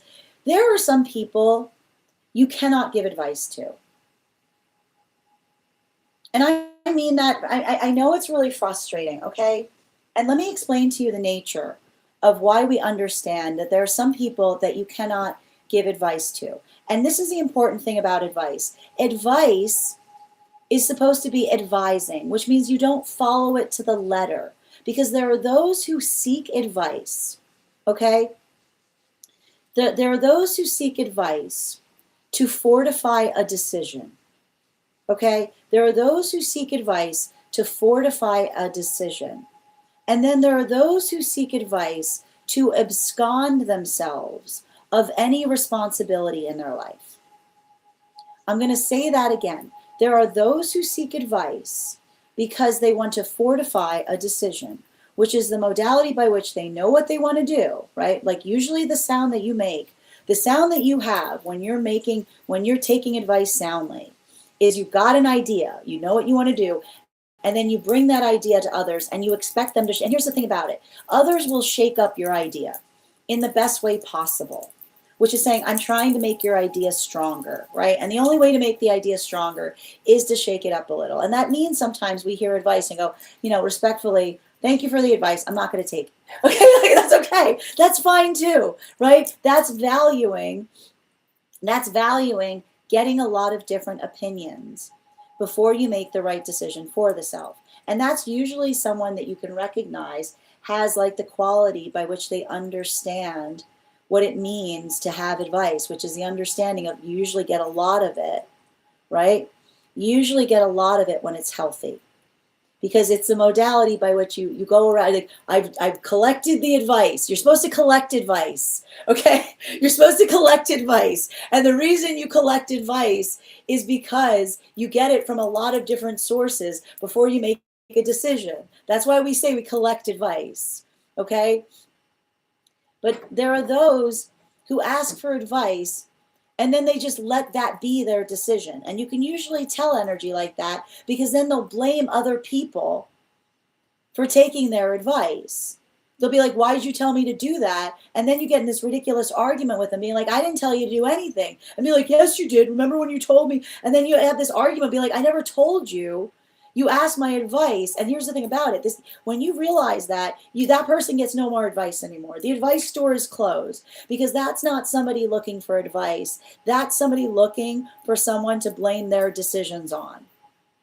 That's just somebody looking to blame their decisions, right? And there you are, minding your business, and there's that person who asked for advice, and now they're all twisted up because they took the advice. They took the advice not as advice, but as God, like as the ability. And it's so convenient, right? Because if it works out well, it was their idea, right? If it works out well, it was their idea. But if it works out badly, it's all your fault, right? If it works out well, it was all their idea. But if it works out badly, it's all your fault. When you see that in somebody, don't get twisted up. It's a gift to see. But you don't have to talk. You don't have to give them any more advice anymore. The advice store is closed, is what I'm seeing. And I feel like it's hard because I see somebody, right? And you know this, and you can usually hear it. Somebody, and you can usually hear it. Those very, very valuable words made me do it. Nobody makes anyone do anything. Nobody makes, unless, here's the thing about it, and you understand this too. Unless somebody's got literally, like there are situations by which another person is made to do something. And usually the way you can tell if somebody's made to do something is because of consequences, right?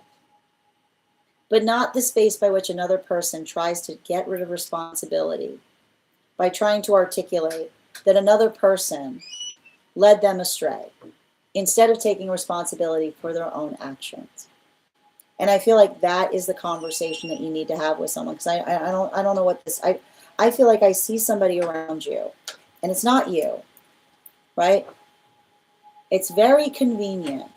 And this is the sound, and almost like, and it breaks my heart when I see energy like this, the sound of somebody losing the best person in their life because another person doesn't want to lose the life of the party. And I feel like that's the conversation that you need to have with somebody. You need to tell somebody, right, whether the advice they're getting about another situation in their life is actually healthy, or if energy is giving them bad advice because they don't want to lose the life of the party. And all I'm going to say is when you're the life of the party, you have to be very conscientious with the type of advice you take.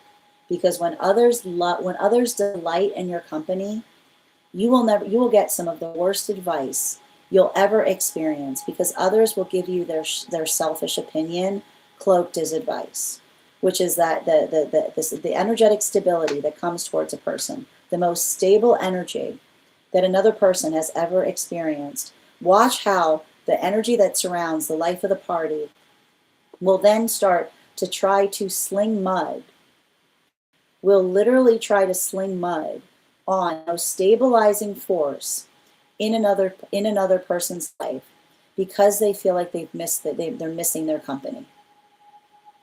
Right? Simply because they're missing their company. And and here's the thing about when the life of the party picks up on this is why you'll see those who are the life of the party, as they get older, they move into hermit mode because they recognize the force of the energy around them that cared more about their own fun than another person's stability. Bottom of the deck on this reading, I feel like you need to help somebody understand this. And it might feel like somebody who's younger, right? Because, and this is what we talk about, right? Like when somebody says you're no fun anymore, you're supposed to say thank you. You know, you're supposed to say thank you. Because it's the understanding. I feel like it's somebody around you going through a maturation process. And a maturation process can often feel very isolating, right? It can create those moments where another person is like, and what we often hear, right? They're tearing me, they're tearing you, they're tearing this group apart. They're like nobody, like, and I know I want to stress this, okay? Like, this is why this feels very like young energy, okay? Because young energy, there's somebody like around young energy making the wise decision, and another person says, you're tearing the friend. We don't tear friendships apart by making wise choices. This is why we often lose unhealthy relationships as we maturate, because there's no rending of friendship cloth unless the friendship was unless the friendship was codependent. Write it down. There's no rending of the friendship cloth unless the friendship is codependent, right? There's no rending of the friendship cloth unless the friendship is codependent, which is somebody who puts too much attention into a friendship and in a weird way that makes it feel like an intimate relationship. So I feel like that's what I keep on hearing, and that's why I got this here. Healthy relationships can handle the stretch. Healthy relationships can handle the stretch, which is the understanding that the relationship changes as it's supposed to, because healthy friendships are elastic. They're elastic because they are not what they do not center in our relationship, but they conform with delight and joy in the place we have in it. We create healthy orbits. And so I feel like that's either something that you've experienced personally or currently going through, or a conversation you have to have with another person that's trying. I keep on getting like a friendship that feels a little too intense, or a friendship that wants too much from you, is what I keep on hearing. Because a healthy friendship is not demanding. It wants the best for us. It doesn't want the best things from us. Thank you so much for having that reading with me. And if this message connected to you as well, it's very common for those who need these messages to be here to experience them. We are doing personal readings right now. If you would like to get on the list, I've got 4 spots available before the list will be closed. 3 cards for a donation of $29 or more. 4 cards for a donation of $23 or more for my subscribers. Links in my bio. Please keep in mind there are 3 things I do not read for across these apps: pregnancy, medical, and legal. Happy to give insight on anything in private readings, and you can book private readings on my site. I'm going to take a moment to read over some of the comments that came through as I was reading.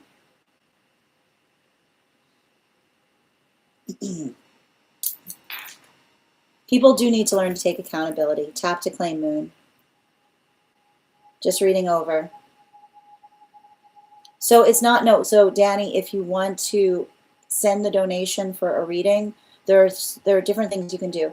You can send a meteor shower from this app, and that will be the amount for a reading. You can also go to my tree that has links in my bio. You'll find donation links there where you can send the donation for a reading. For someone who's a non-subscriber, it's 3 cards for $29, or you can become a super fan, and all super fans receive a free 1 card each day. Thank you for the help, Kat. I appreciate it. And thank you, Clara, for sharing the live. Appreciated.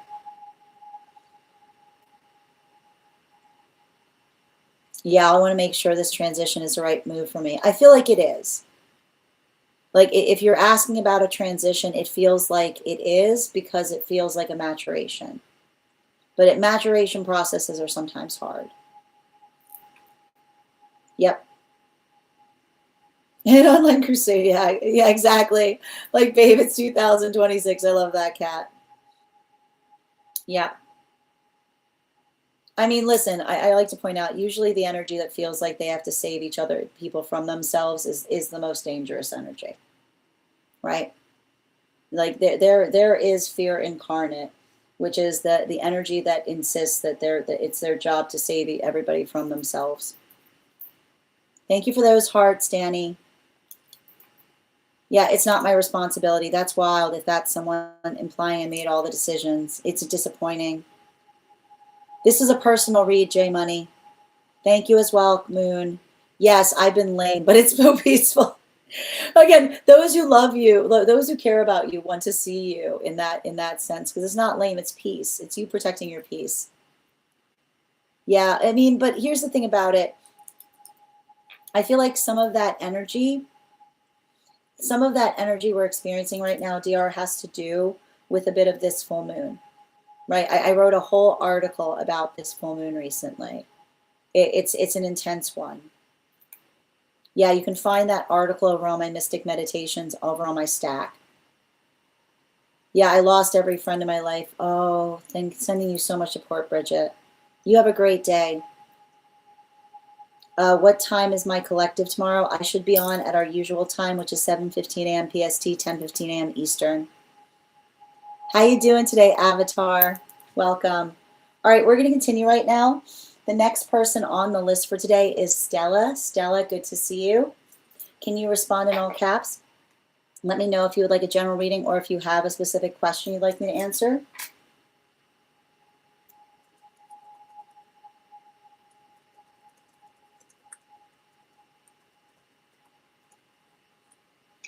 Excellent. Okay, thank you for confirming you sent an email. Just remember, friends, if you have information that you feel is necessary or relevant for the purposes of our read, you can include it in the notes when you send the donation. You can also post it in our subscriber-only Disco channel in the appropriate channels if you are a paid member over on the place where we keep the videos or over on the Clock app. If you need access to our Disco, just message me directly with a Disco gift. I'll be happy to send you that. Hi there, Bird. No problem. Listen, you never have to feel the need to have to pay for a reading here. Often, if you can't afford it, being here and receiving these messages, some of those messages will connect to you as well. Excellent. And it's inside T. So my friends, I need to read over this. It's inside T. So while I read over this reading, this question, I am going to give you guys a hearth warmer, something to discuss while I read. Your hearth warmer today is: how are you working to be more your authentic self?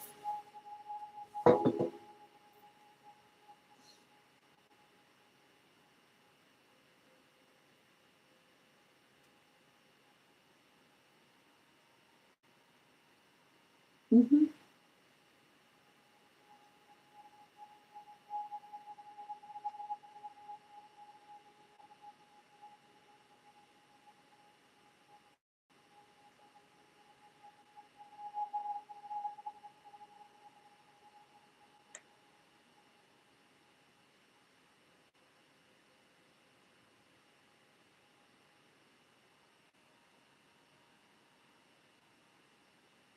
Mm-hmm.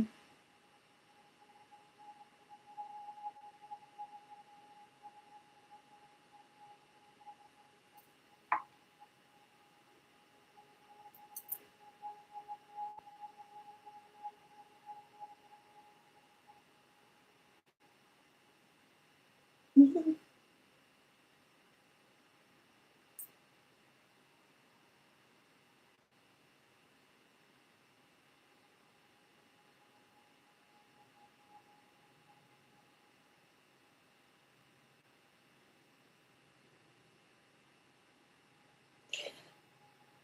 Woof. Wow. Mm-hmm.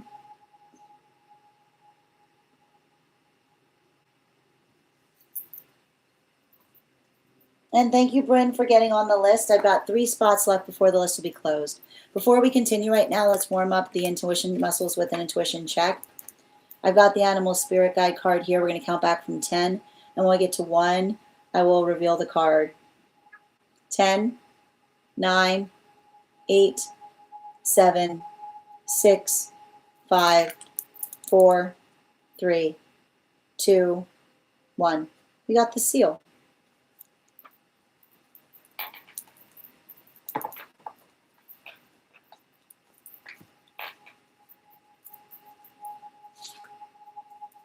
I mean, of course it, of course, like, of course it triggered you. She was you. She was showing you what you would have to embody to be able to stand beside that person. And I need to point out, and I need to stress this, and I just want to bring this forward. There is something important to notate as it relates to a healthy projection, right? Because a healthy projection is the observation of seeing the quality by which you understand and recognize what you see in another that you would have to inhabit in order to be beside another person. And one of the things that you articulated, I remember when I keep on saying, when I read into this, your guides see it as them having saved you from a miserable existence. I want to stress this. The word that they articulate when I read for you is not experience. It is existence. It would have been your whole life like that, which is the modality or the experience. And I want to point this out. The cool energy, right? This is energy that has convinced themselves that what they're doing is sophisticated. And it's not sophisticated. It's just gross. And the reason that it's not sophisticated is something sophisticated. Here's the thing about it. Sophisticated is something that is delightful to talk about, right? When something's sophisticated, you can talk about it, right? Be like, oh no, I'll be happy to explain it to you. You'll notice this. True sophisticated energy comes from Soph. Soph is knowledge. Soph is the ability to understand and to speak upon it. So sophistication is doing something, and not only doing something, being very, very eager to want to talk about it, being really, really eager to want to share it, because it's the modality by which one is able to talk about it and share it. It identifies the intelligence and the awareness by which one is able to approach it.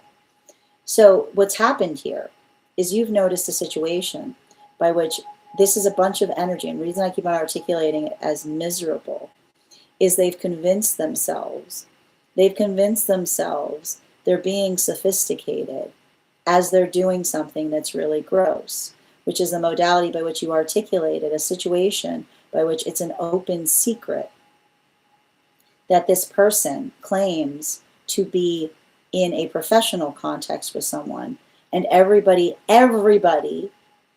under the sun knows that it is intimate, right? It's not even, you even identified it. It's not even something it feels like they try to hide too much, but they try to hide it under the air of sophistication, but being aware of the fact that it's not, nothing is sophisticated unless you're eager to talk about it. If you're not eager to talk about it, because the word sophisticated means you like talking about it, it's not sophisticated. It's just gross. So what we effectively see is the understanding that you identify and see in this person. The reason that you feel a lot of revulsion when you see this person is they are the living embodiment of who you would have to become in order to stand beside that person. They are the living embodiment. That when you see that person, you don't see a person, you see a mirror. And it's a healthy mirror, because it's a mirror by which you see the qualities and features of someone in the space by which you feel energetically revolted by it. And that's okay, because as long as you can explain why, which you've done to me, which is saying you find it energetically revolting because you're identifying a situation by which another person is claiming that there's nothing intimate occurring between them and another, and everybody knows that that is not the case. And even in the space by which they and not even surprising that when you articulated that they tried to do it to you too, right? They covered for them and tried to deny it, right? That's you feeling healthy revulsion, right? Because what you see in them is reviling behavior, right? There's no standards there. That's literally somebody who's given up having any standards just for the opportunity of standing beside someone. So that modality or the experience by which you're working through that, it's not, and here's the thing about it, this is what we talk about with a healthy spiritual journey. A healthy spiritual journey does not mean that you're copacetic about anything. And just remember, any healthy spiritual journey that tries to tell you that becoming copacetic about everything is healthy, that's not true. That is literally somebody saying you abandon standards to find peace, right? Healthy spiritual journeys hold standards. And the way we can tell the difference between standards and trauma is being able to identify why something bothers us or why we feel energetically affected by it. So the modality or the experience by which we see that you are effectively working through the fact that you've got a lot of revolting feelings, right, connected to the trauma that you experienced from someone who tried to build a relationship that would have been a secret, and you purifying that by telling others, and then the more you told, the further they held you, right? The modality by which you see this person and you see this tight-lipped person, right? You see that tight-lipped person there who you can't trust anything they say, because you recognize the fact that they will deny truths in order to perpetuate their connection towards someone rather than purifying the connection. It's okay, bottom of the deck. It's okay for you to feel that way, right? It's okay for you to have, it's healthy. Here's the thing about it. It's healthy to have hard feelings about things that are not okay. Okay? I'm good. Like, you can write that down. It's healthy to have hard feelings about things that are not okay, because that is not the space by which, and I want to point out the hard feeling, right? The hard feeling that is not okay, like the hard feeling that we can't explain why. That's the hard feeling we have to investigate. The hard feeling going, I don't like that person, right? And you go, why don't you like that person? I don't know. That would be disturbing.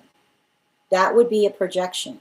That would be an unhealthy projection, because that would be you doing shadow work through another person. If you said to me, I don't know why every time I see this person, right? Like I just, like, okay, that right there, like that's your shadow work talking, right? It's only unhealthy to have a hard feeling if you can't explain why you have the hard feeling. If you have a hard feeling and you can't explain why, that's homework. That's homework for the self. That is where your shadow work lives. But if you've got a hard feeling and you've got a perfectly logical reason for it, it's not a hard feeling, it's informing. It sharpens your own standard. And that's what's beautiful, is when we have a hard feeling, that we're able to investigate, we sharpen our own standard, and then we become sophisticated. So truly, you were too sophisticated for them. I want you to remember that. You were too sophisticated for them. Thank you so much for having that reading with me, dear. And if this message connected to you as well, it's very common for those who need these messages to be here to experience them. We are doing personal readings right now. If you would like to get on the list, I've got 3 spots left before the list will be closed. 3 cards for a donation of $29 or more. 4 cards for a donation of $23 or more for my subscribers, links in my bio. Please keep in mind there are 3 things I don't read for across these apps: pregnancy, medical, and legal. Happy to give insight on anything in private readings, and you can book private readings on my site. We're also at 22.1K likes over on the Clock app. When we get to 50K, I will be gifting a reading back to the collective, so make sure you're tapping that screen. We'll get to 50K in no time. Thank you, Bird, for also receiving this message as well. Yeah, well, it's a pretty sharp thing you said to them. I mean, that had some sting on it. And thank you for sharing the live, user 828. Thank you as well, Mamo. I'm working on my authentic self by allowing others to see me even while I'm sad or having a bad day. Tap to claim. Thank you, Mamo, for sharing the live. Thank you, Ivana. I looked like a seal at the wedding.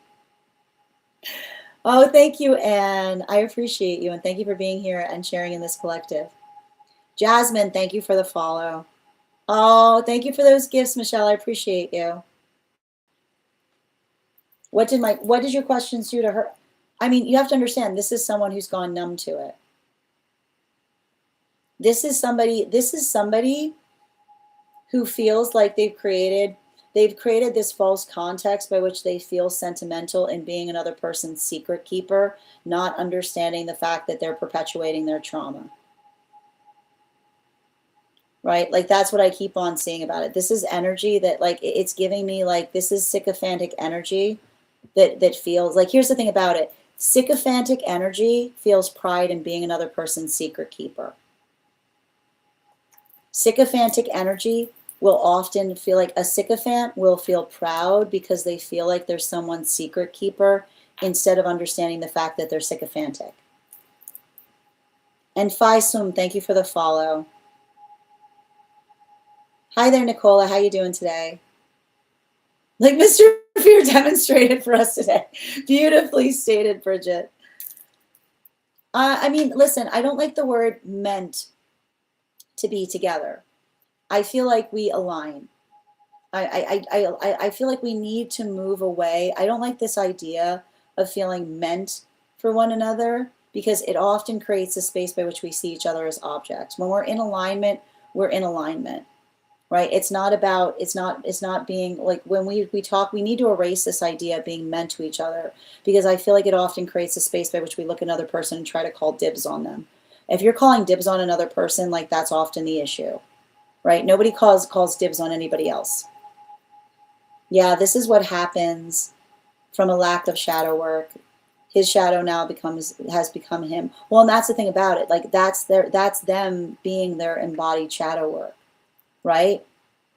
And I told you they built a miserable experience for themselves because they don't feel energetically connected to anyone and they feel like they're living a secret life, but everybody knows. It's like I keep on hearing their life's a mockery because they felt like they were living a secret life and everybody knows what's happening.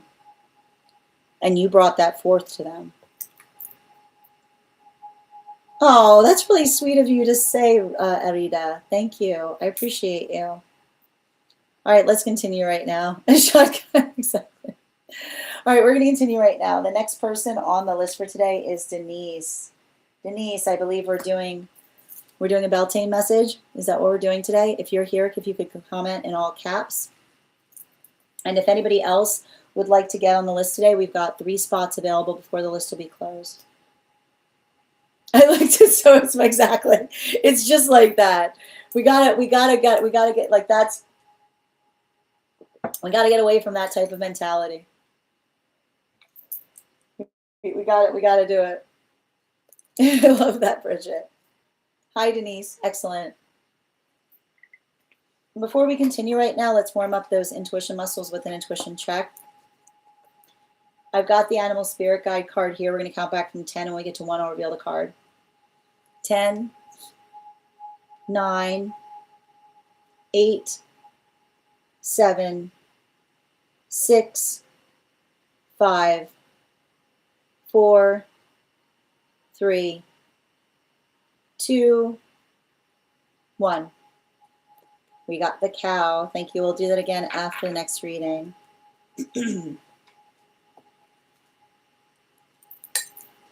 I feel like this is in your reading. I'm going to keep that there. And I'm going to pin up Denise here. Guys, make sure to give Denise some love. And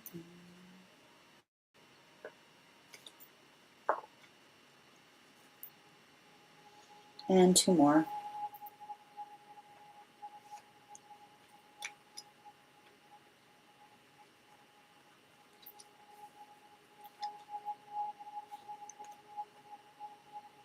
You know, I see you going through a period of deep healing. And the thing about it is what I'm identifying here is it has to do like no alluring energy is what I keep on getting. And what do I mean by alluring energy? Alluring energy is often the space by which I just keep on hearing someone say like, oh, you've captivated me. Like, oh, I can't stop thinking about you. And then another person that's so unhealed that they decide that that's your responsibility because They carry some kind of like fear. Fear is a very silly force field. Okay? And the reason fear is a very silly force field is because when another person is afraid of partnership, but they desire another person, their fear will literally convince them that another person is doing something to them rather than acknowledging the fact that they just genuinely care for someone. Right? Like, you will never see somebody making less sense than in the context by which another person says, leave me alone, where are you? Right? Because that is the sound, like that is the sound of a mind that is energetically seeking someone out. And it has nothing to do with you. But good Lord, I can't even tell you. And it's interesting that we had it's interesting that we had that statement before we started your reading, which is the space by which I keep on hearing my person. There's no my person. Nobody, we do not belong to each other. Okay? We make the intentional choice to be with one another. And often the space by which another person lets us go and then can't navigate their unresolved feelings in relationality to the reason that they let us go was, I keep on getting, and I want to stress this. Sometimes someone will let us go because we're healing them too much. They can't take the healing. I know that sounds wild, but when I say they can't take the healing, is like, and you'll recognize this, somebody who will encounter the best relationship that they've ever had, the healthiest relationship. And in the context by which they say, I've never met anyone like you before, being like, yeah, and that's the problem, right? Like the observation of someone that is more accustomed to unhealthy relationships than well ones will often push away the best person they've ever met, the best relationship they could have possibly had. And the way you can usually articulate it is after that, right? After that, they'll often articulate upon the fact of perpetually, constantly thinking back upon it. And that's a mind that's constantly bringing them back to show them that that person had a point, right? And I want to describe the way you can tell the difference between that is usually the way you can tell the difference between something that you're moving away from that was healthy versus something that was harmful is as you move away from something harmful, it looks worse and worse, right? Like that's the funny thing about a trauma environment. You want to see a trauma environment in full bloom, go ahead and get some distance from it. I guarantee you it'll look even worse the further you get from it. The more you have to explain a trauma environment, you'll often, like that's what you'll notice this with people in trauma environments, be like, I know, like talking about it now, it seems obvious what I should have done, right? like when you're talking about a trauma, like, looking back on it now, it seems obvious, but at the moment, it felt like I was like, that's literally the sound of someone healing from a trauma environment, which is saying, it seems obvious now, but in the moment, I felt like I was the unhealed one, right? Because it's the moment or the modality by which you realize that you are never in more danger than when you were trying to navigate something that was so ridiculous, something that made so little sense that it boggles the mind in the context of even trying to think about it. That type of energy. So remember, if you're going through that, somebody might be going through the opposite.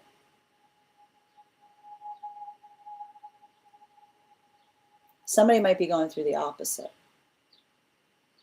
which is like the detrimental understanding of perpetually looking back and recognizing that someone had a point, right? The devastating observation of looking back and registering that someone had a point. And so I want you to kind of be conscientious about that, especially as it relates, because I don't know what this is, but all I see is don't let somebody back in your life trying to continue an argument. Don't let somebody back into your life trying to insist that they're not done arguing with you. Because often that's the sound of someone that is absolutely in love with their trauma, right? The sound of somebody in love with their trauma is the space by which another person says, I'm not done fighting with you, right? Like, of course they're not. Right? Of course they're not. They're not done. Are they ever done fighting, period? That's adversarial energy. Like adversarial energy. Adversarial energy will be like, come back here. I'm not done fighting you. When are you done? Never. Right? It's a relationship that just feels like a perpetual fight. It doesn't get better. It usually gets worse. And so I want you to be conscientious about that, because I just keep on seeing you've got a guide around you that says, like, when somebody tries to argue with you, remember who you are. When someone tries to, and especially if this is someone who tries to throw, nothing's more wild than being in a trauma environment and somebody throwing a compliment to you like an insult, right? When somebody throws a compliment to you like an insult, you catch it as a compliment. You say, like, somebody says, like you're too nice. You bet I am, right? Like, why are you always, like, again, perfect example, earlier reading. Why do you can think about every possible scenario. You bet I can, right? Like, you bet I can, right? It's like, yes, thank you. No, these are things that are aspirational that we should all aspire for. You've got, I feel like you're overcoming a lot right now. And a lot of this work that I'm seeing, having to work through experiences, it's not mean. Okay, our job, and I want you to understand this, don't let somebody try to reform a connection by articulating the fact that they feel like you're abandoning them. Because if this is a situation, we don't abandon each other. We save ourselves for one another, right? And often the space by which another person tries to articulate a sob story and say, oh, you're just like everyone, being like, well, if that's the case, did you give them the same that you've given me? Because I can tell you, I've isolated the source. I've isolated the source of the misery, right? That in the modality by which another person is perpetually feeling abandoned, they create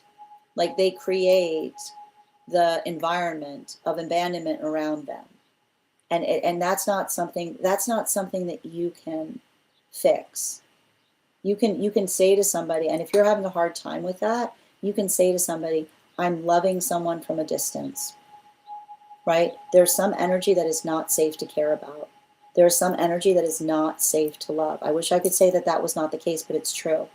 And the modality by which we are energetically respective of our boundaries is the space by which we can say to each other that force of care, right? That force of care does not require proximity.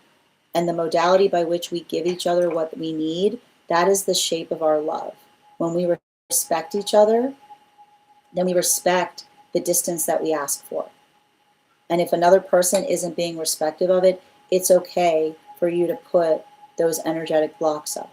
It's okay for you to articulate that. And again, bottom of the deck on this, yeah. Don't your boundaries, your standards become boundaries when another person is not being respective of them. So if another person isn't being respective of them, let that be your blessing. Let that be your point of awareness.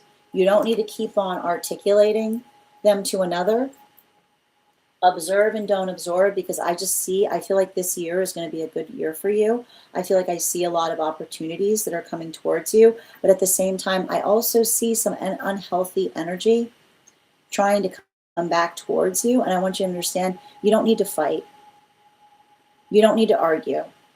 You can be respectful as you're stepping into what's for you by acknowledging and recognizing what's not, and also not letting another person come towards you. Like I keep on hearing, don't let another person try to heal with their distraught. Distraught does not heal. Accountability does. Thank you so much for having that reading, Denise. And if this message connected to you as well, it's very, and I feel like I see the fact that you've come a long way. You've been doing some massive work in this way. So make sure that you're being confident, because that awareness is your protection. Thank you so much, Denise, for having that reading with me. And if this message connected to you as well, it's very common for those who need these messages to be here to experience them. We are doing personal readings right now. I have 3 spots available before the list will be closed. 3 cards for a donation of $29 or more, 4 cards for a donation of $23 or more for my subscribers. Links in my bio. Please keep in mind there are 3 things I don't read for across these apps: pregnancy, medical, and legal. Happy to give insight on anything in private readings, and you can book private readings on my site. Rita, we're doing paid personal readings right now. I offer free one-card readings each day to those who are super fans.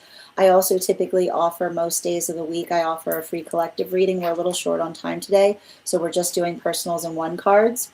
I hope that helps. Oh my God, I almost said that. That'll teach me to stick with my first instinct. Oh, Michelle, amazing. They can still, and they can still resonate with you. Thank you for pointing that out, Bridget. This is so true. Distance has made it obvious. You should be very proud of how far you've come. And Coco, thank you for watching my live for 300 minutes. I appreciate you. And thank you for those hand hearts. How you doing there, Minaj? All right, so I'm going to have to ask you, I'm going to go ahead and mute you. Just a reminder, we don't post non sequiturs in the chat space, and we don't repeat the same statement over and over again. I would encourage you to go ahead and take a look at the protocol that is stated, that is pinned to my profile in terms of the code of conduct for the chat space. Thank you for respecting it if you're going to try to communicate here. Hi there, Sister Shine. Good to see you today.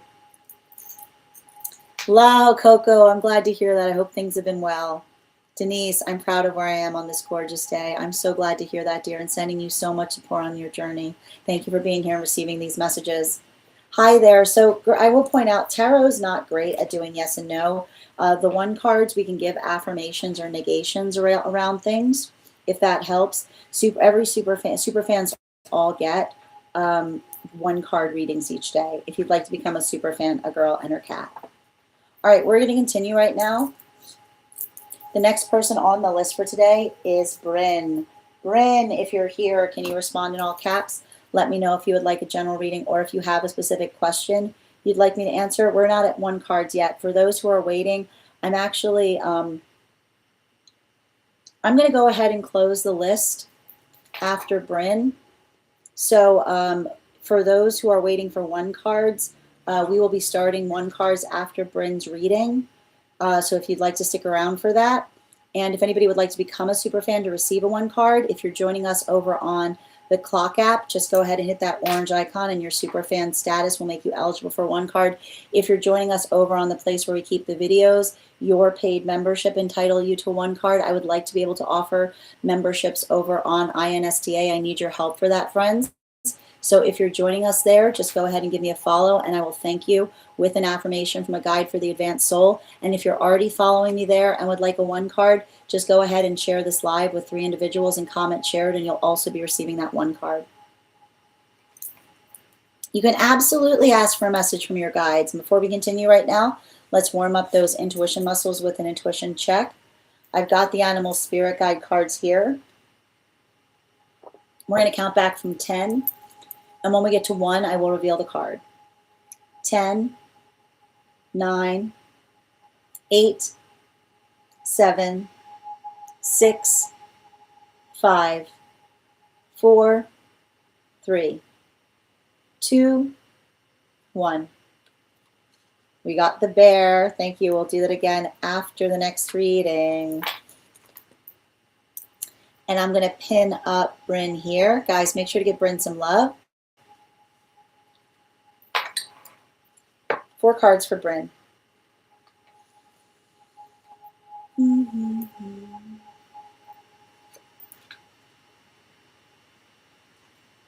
one more.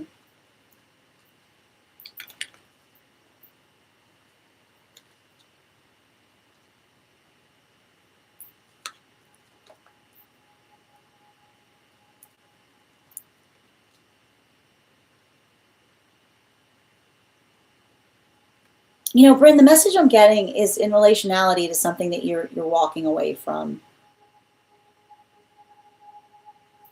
is what I'm seeing. And the thing about it,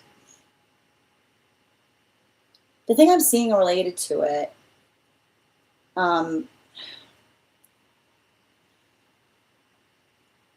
I feel like there's something really important in recognizing and identifying, and I think you probably know this about yourself. Some energy would not recognize harmony if it walked in, if it literally walked in and made every if you like, I can't even describe it, but like the state or space by which you energetically light up a room, or the space by which, and I want you to understand this, because the guides say that you've got this, and for those who have this, it's really hard, because there is nothing that isn't made better with your presence in it. I want you to write that down. There is nothing that is not made better without your presence in it. And if energy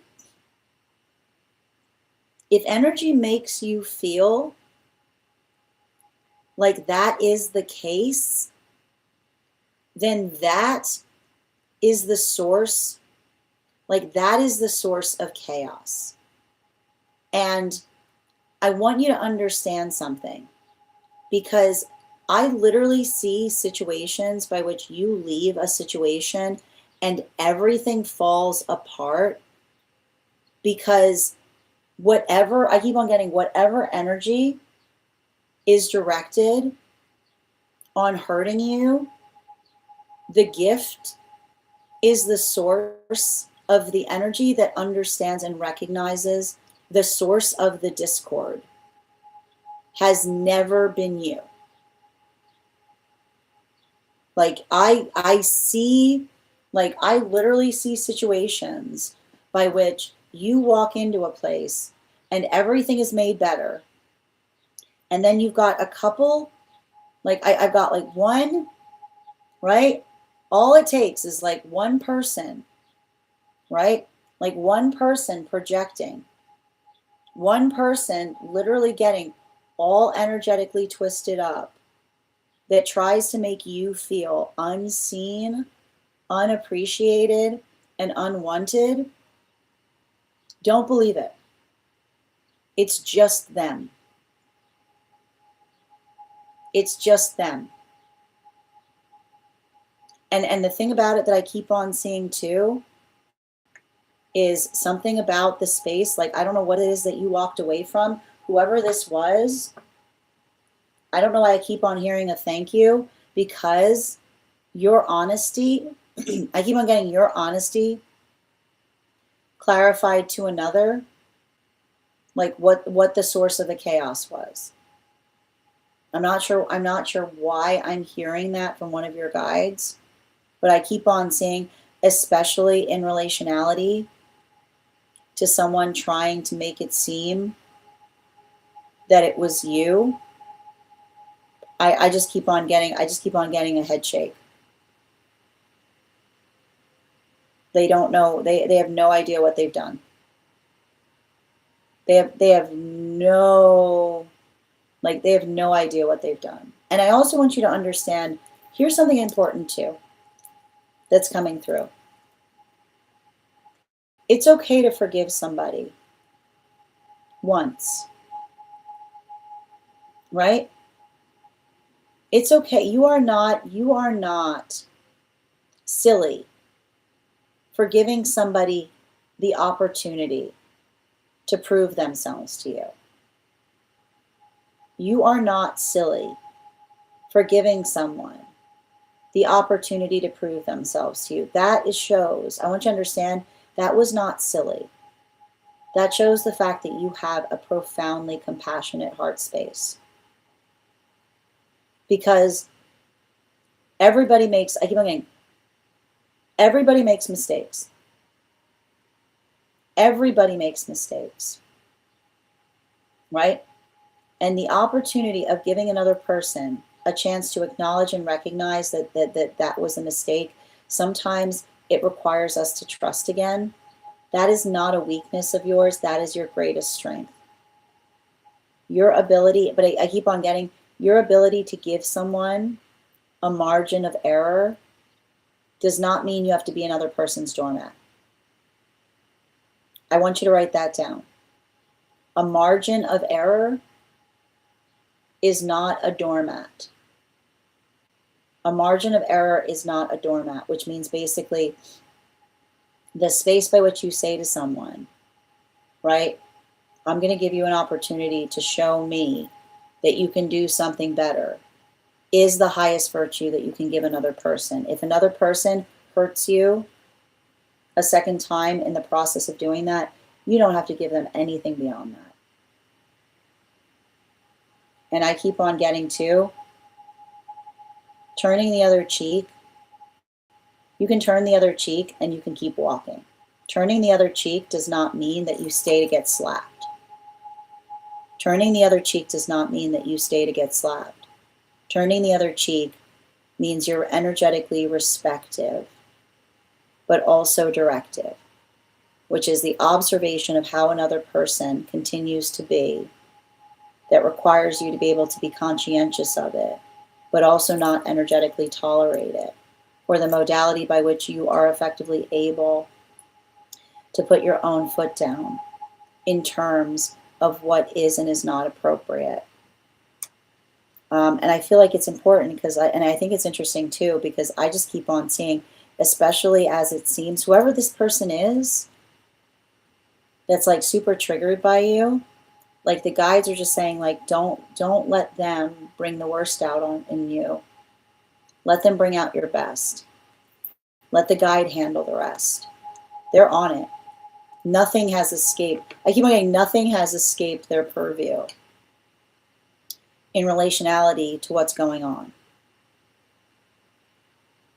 This is a strong guide that says, like, nothing escapes their purview in relationality to what's going on. I keep on getting them stating, let them handle it. You continue to be your best person. Walk away. And it's funny too, they're like, walk away, because whatever you're walking away from, like what's behind you in that context is not going to be pretty. And that's not your responsibility. They're almost articulating that's what another person did to themselves. Bottom of the deck.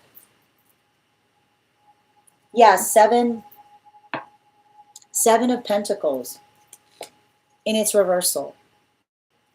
You know,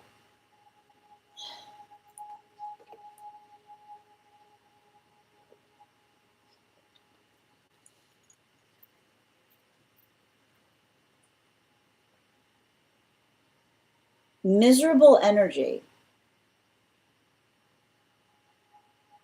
builds into the context of, I keep on getting, wanting to create problems where problems don't exist, or trying to build into the space of energetically, I keep on getting like digging, like they're I just keep on, they're digging, I don't know why they're saying this. They're saying they're digging them, let them dig. Right? Like if they're in the space by which they feel like they need to dig, let them dig. Because I just keep on getting this message coming through, and I don't know what this is about. I don't know what this person is doing to you. That what they're digging for you is for them, is what I keep on seeing. Like whatever space they hope to put you in, that's where they're going to find themselves. So I keep on hearing, don't give it attention, especially if somebody is trying to like provoke you, right? If they're trying to provoke you, remember who you are. Because I just keep on getting that you being able to articulate what it is that you do and the benefit and gift of your presence is a blessing. And the only thing, and you moving away from a situation like that's them creating their own sense of devastation. That's not on you, that's on them, is all I keep on hearing. This is very specific, related. It feels like related to somebody. I don't know why I keep on hearing somebody who's been warned. I don't know what kind of warning they've already been given. It feels like a spiritual warning, to be honest. I'll never understand someone that disregards a spiritual warning. I will never understand. I know there's people out there, but like I know that clearly I don't understand it. I don't know how you could get a spiritual warning and disregard it, but that's on them, you know? Thank you so much for having that reading with me, Bryn. And if this message connected to you as well, it's very common for those who need these messages to be here to experience them. Just let it, I keep on getting like, I don't know what this is, but they're saying just like let it slide off of you. You know, like I know how hard it is because it feels so unwarranted, but they're just saying like, just like, that's all you need to do. Like, and I keep wondering, you doing that is you handing it to your guide. Is like you doing that? Like, you take that. You take that off me. I don't need that. Thank you so much, dear. Absolutely. All right, let's continue right now. And Ruby, thank you for the follow, dear. I'm going to take a moment to read over the comments that came through as I was reading. Cash, thank you for the follow.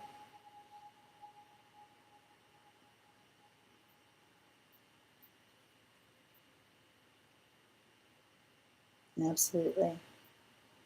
Oh, thank you for following that, dear. Excellent. So I've got here for Bridget. Thank you for the follow. I'm going to give you an affirmation over on the INSTA, an affirmation from the Guide for the Advanced Soul. A person who is not disturbed by the incessant flow of desires that enter like rivers into the ocean, which is ever being filled but is always still, can alone achieve peace, and not the man who strives to satisfy such desires. It's from the Bhagavad Gita 2, verse 70. Thank you, dear. All right, so let's continue.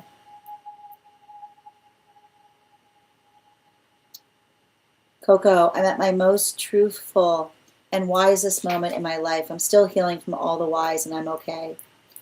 I just went back to a situation, and they said, I miss your energy. Not me, my energy. Well, that's right. That's what I was getting, right? Like when somebody tells you who they are, believe them, right?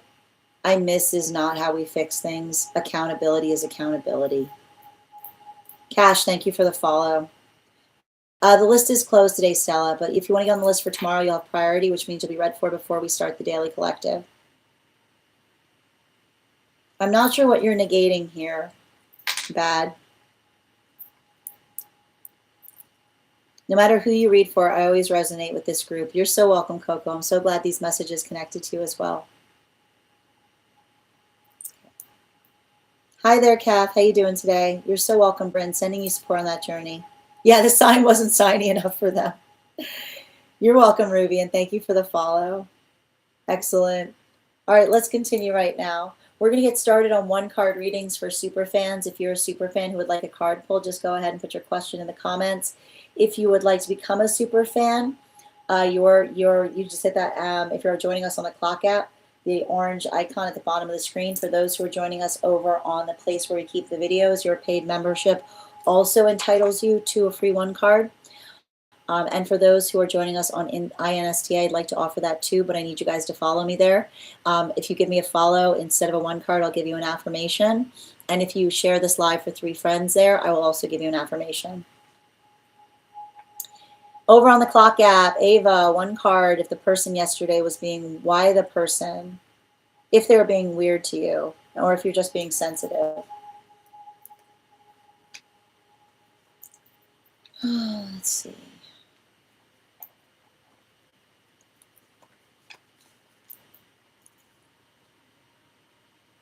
Yeah, it felt a little weird, but like I think the thing about it is bottom of the deck. You know, the thing is, I feel like I see somebody that is you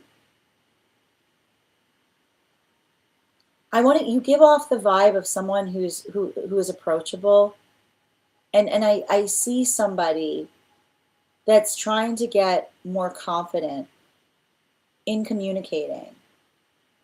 And so I almost feel like there's something in like something about you that just made that like your energy. I don't know why I keep on getting your energy has a tendency of making others want to confess things, which makes a lot of sense given some of the readings we've done. If that helps, I feel like something about that is gonna help understand what was occurring there. Bird, these are 1 card readings for paid members if you'd like to become a paid member. And Chill Boy, thank you for the follow. Chi Boy. If I'm ever saying your name incorrectly, please feel free to correct me. Thank you as well. 1 card for Bridget, please. Guidance on navigating this energy. I was getting, you know, this is so funny. I was getting so many messages for you that I'll give you next time we have a mentorship. I feel like a channel's opened up to you, and so there's a lot more, energy flowing. You can connect, like go back to those trees. I feel like it's going to help you ground anything that you're experiencing, or helping you to discern what's yours and what's not. Yeah, like so much, like you got a lot of that, like King of Wands energy. This is very much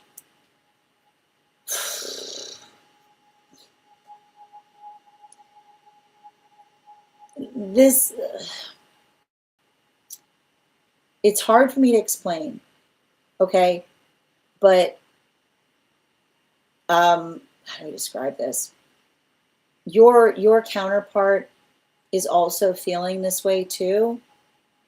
And I just keep on seeing connecting to nature.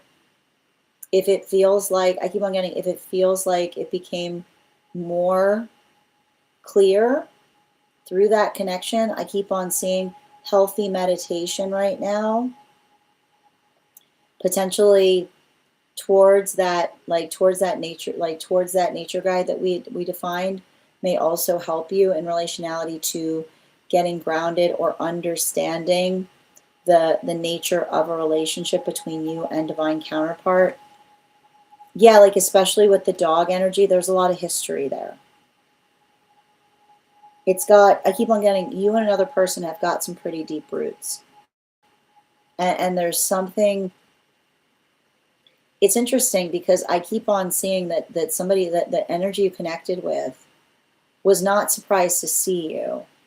They were surprised to see you alone, which is funny because I almost see somebody being like, oh, you haven't met them yet, which is very interesting is what I keep on seeing. Like there's something about that guy that you connected to that was like, that knows, I feel like they know more, they know more, like they know more about you than they're letting on because they're trying to figure out where you are. Yeah. A general for Coco, please. Yeah, I feel like you've overcome a hurdle and being able to let something go is what I keep on getting. You can have any connection you want, but you need a connection with somebody that wants the same things as you. especially as it relates, I keep on getting, especially as it relates to having the same, you don't need to believe the same things, but you have to have the same standards, you know? Yeah, and I feel like especially with the swan energy, often the space by which you'll see somebody that doesn't have our standards, they'll be like, you're leaving over a little thing like that, and you being like, that little thing is everything. You know? Like when don't let another person diminish your standard, articulate why it means to you what it does. Bridget, your animal spirit, yeah, I mean, thank you as well. Yeah, Ava, hold on a minute.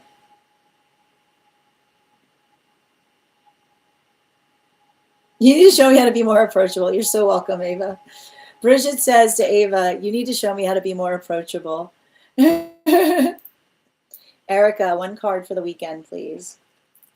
I feel like I see you getting a lot done.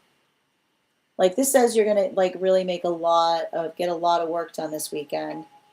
If plans change, consider it a blessing, is what I keep on seeing.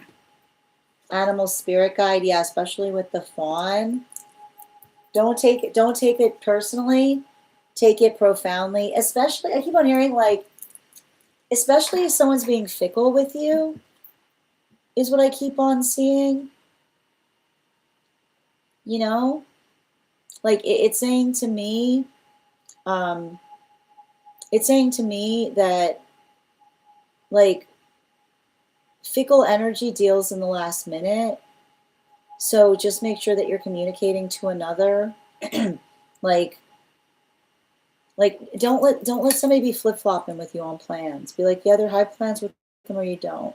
And if not, like, you know, like don't let somebody continue to change their mind about something. Mm-hmm. Hi there, Anne. I'm not sure what you mean by that, dear. I need you to be more clear with what you're asking for. One card for Minnie on shifting through this density I'm experiencing right now. Yep, I got you.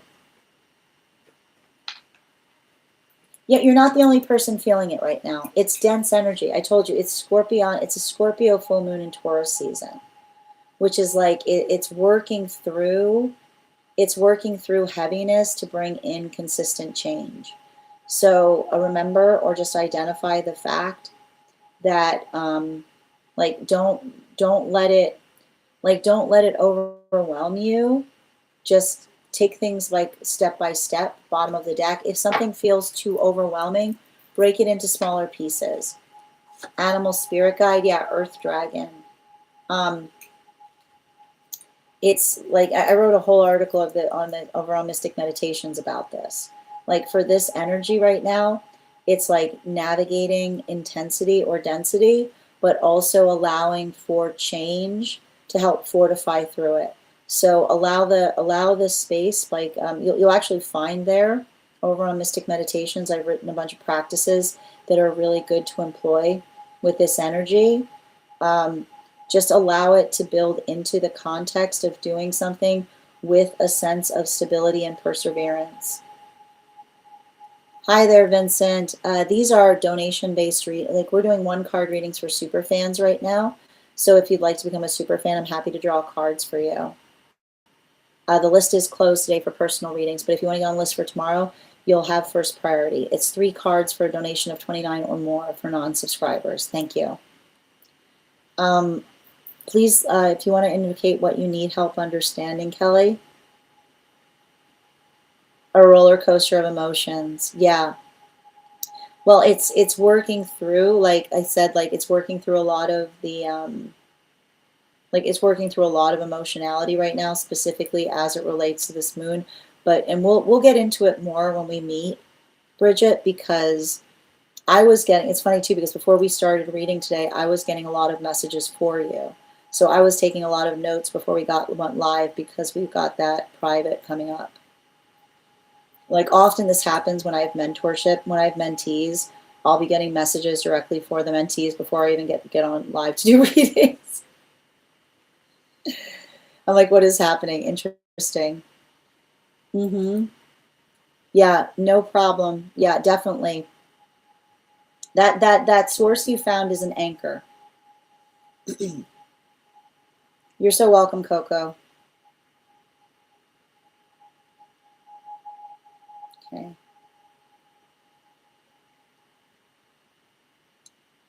Just reading over. Hold on. Thank you as well, unknown. You know what's funny is I bought, oh, you did. Oh, they're working? Oh, really? Oh, I'm so glad to hear that.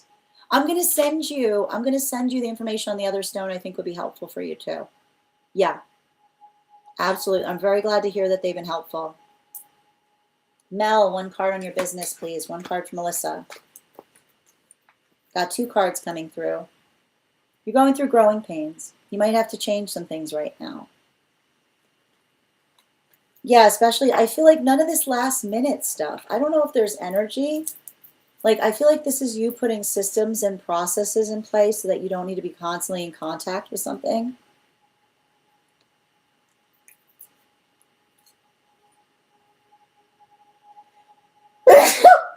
Something that you want to spend money on is going to pay back in dividends, especially with that sneeze coming through and the fire dragon there too.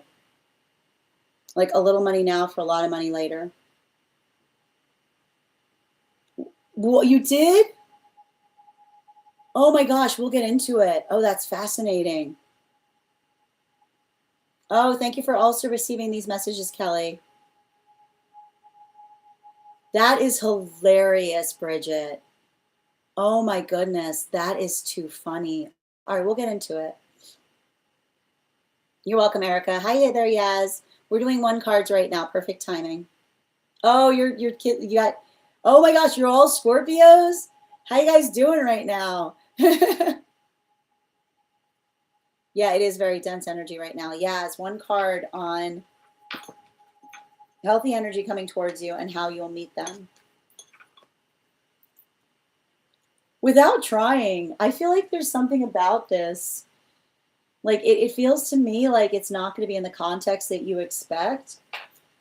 Yeah, the Queen of Cups. Like I feel like I see you. I feel like I see you doing something honestly for yourself. Like follow your bliss right now, because I keep on saying something that you do for yourself is how you find them, because they like the same things that you like. So make sure that you're following your bliss right now. 1 card regarding connection for Chrissy. Somebody's like hands bothering them. I don't know if this person has hand issues. Yeah, I see somebody like working on something or trying to do something to get their mind off of something. Like someone with a lot of projects. Bottom of the deck. Yeah, I see somebody outside, like trying to create something. It's giving me a little bit of like, I feel like I see somebody who has a tendency of trying to connect with the earth instead of having a conversation, is what I keep on saying. There is something about going outside too much, is what I keep on saying. Somebody who goes out instead of addressing things, right? Mm-hmm. I got you, Alexandra. 1 card on the full moon, please. I feel like this full moon's bringing new connections to you and new opportunities and new possibilities. Yeah, don't get frustrated. Don't get frustrated on things. Don't break away from things right now. I keep on seeing a little patience is going to go a long way, right? Don't let another person trying to scare you move you away from something that's for you, is what I keep on hearing. Katie, thank you for the follow. Brittany, what does it mean for me? I am a Taurus Sun, Scorpio Moon, Gemini Venus. Oh, I feel like this might be a very healing time for you. I mean, this could be a moon that allows you to kind of really deal, like get into your sign or your own authenticity. So make sure you're doing something right now that allows you to feel connected to your authentic self and building into compassion for yourself. You're right. You're welcome, Chrissy. It was a big sneeze. It was. Excellent. You can find those links over on my site, Kelly. Yep. Hi there, Julia. Good to see you.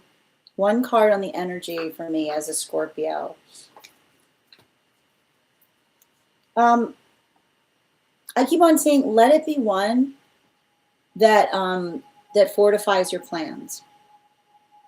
So helping you decide or determine what you need to do doesn't mean you have to do it immediately, right? Like let the determination drive you forward, not backward, is what I keep on seeing.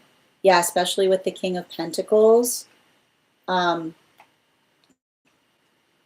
Sentimental energy is an accountable energy, especially with the water dragon. Be conscientious if someone tries to come towards you with an emotional plea.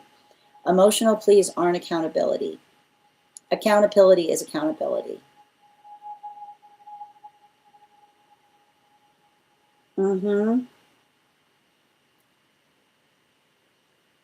Absolutely. And thank you for also receiving that message, Kelly. How you doing today, Yasmin? Your phone keeps freezing. Well, okay, you can also find it on my site. You can find all the links on the link tree on my site as well if it helps, Kelly. We're doing one-card readings. We're doing tarot here. Yasmin, we're just finishing up for the day. We're just finishing with one-card readings for super fans and paid members over on the place where we keep the videos. You're so welcome, Ava. And Abul, thank you for sharing the live. Always appreciate when you guys share the live. We want to be rich in what, Yasmin? Rich in what? Excellent. All right, my friends, final call today for anyone who is a subscriber or who has not had a one-card pull, or for any of my paid members. We'll be back on tomorrow at our standard time, 7:15 a.m. PST, 10:15 a.m. Eastern. If you would like to be notified on when I've gone live, I just pulled 2 cards for you, Julia. Yeah, I pulled the Moon card. It was the Moon card and the Queen of Swords, which basically said making sure that you are like, let this be one that fortifies your decisions, but not in a way by which you feel like you have to instantaneously react to those decisions. Like, let it fortify your plans moving forward. Miranda, these are one-card readings for super fans. If you'd like to become a super fan, I'm happy to draw a card for you. Excellent. So as I mentioned, friends, excellent, Anne. Thank you. Looking forward to seeing you again. We'll be back on at 7:15 a.m. PST, 10:15 a.m. Eastern. If you would like to be notified as to when I've gone live, you can head over to my profile. There's a bell there. Hitting that bell will turn on notifications. You can also register directly for the event tomorrow. If you became a superfan today, welcome. I would encourage you to head over to our superfan only disco channel. You can introduce yourself to the collective, and in the perks section, you'll find a special coupon code to our next tarot class subscription program. Our next class will be held on Thursday, May 21st, 2020. I'm saying 2020 to May 21st this year. We'll be focusing our studies on the court cards and the pentacle suit. I want to thank you guys so much. Thank you, Mr. Abuha, for the follow. Oh, I'm so glad, Yasmin. I want to thank you guys so much for being here today and sharing in these messages. Huge thank you to my followers, old and new. Ivana, one card highest, please. Yeah. It's interesting because I think we've talked about the fact that there's a guide that's trying to help you with your anxiety. And so there is something about that dream bringing you to the shadow work in terms of working through the nameless fear that was embodied in that connection to that movie, right? Because I keep on seeing there's nothing, as long as you have control over your fear, you have nothing to fear, right?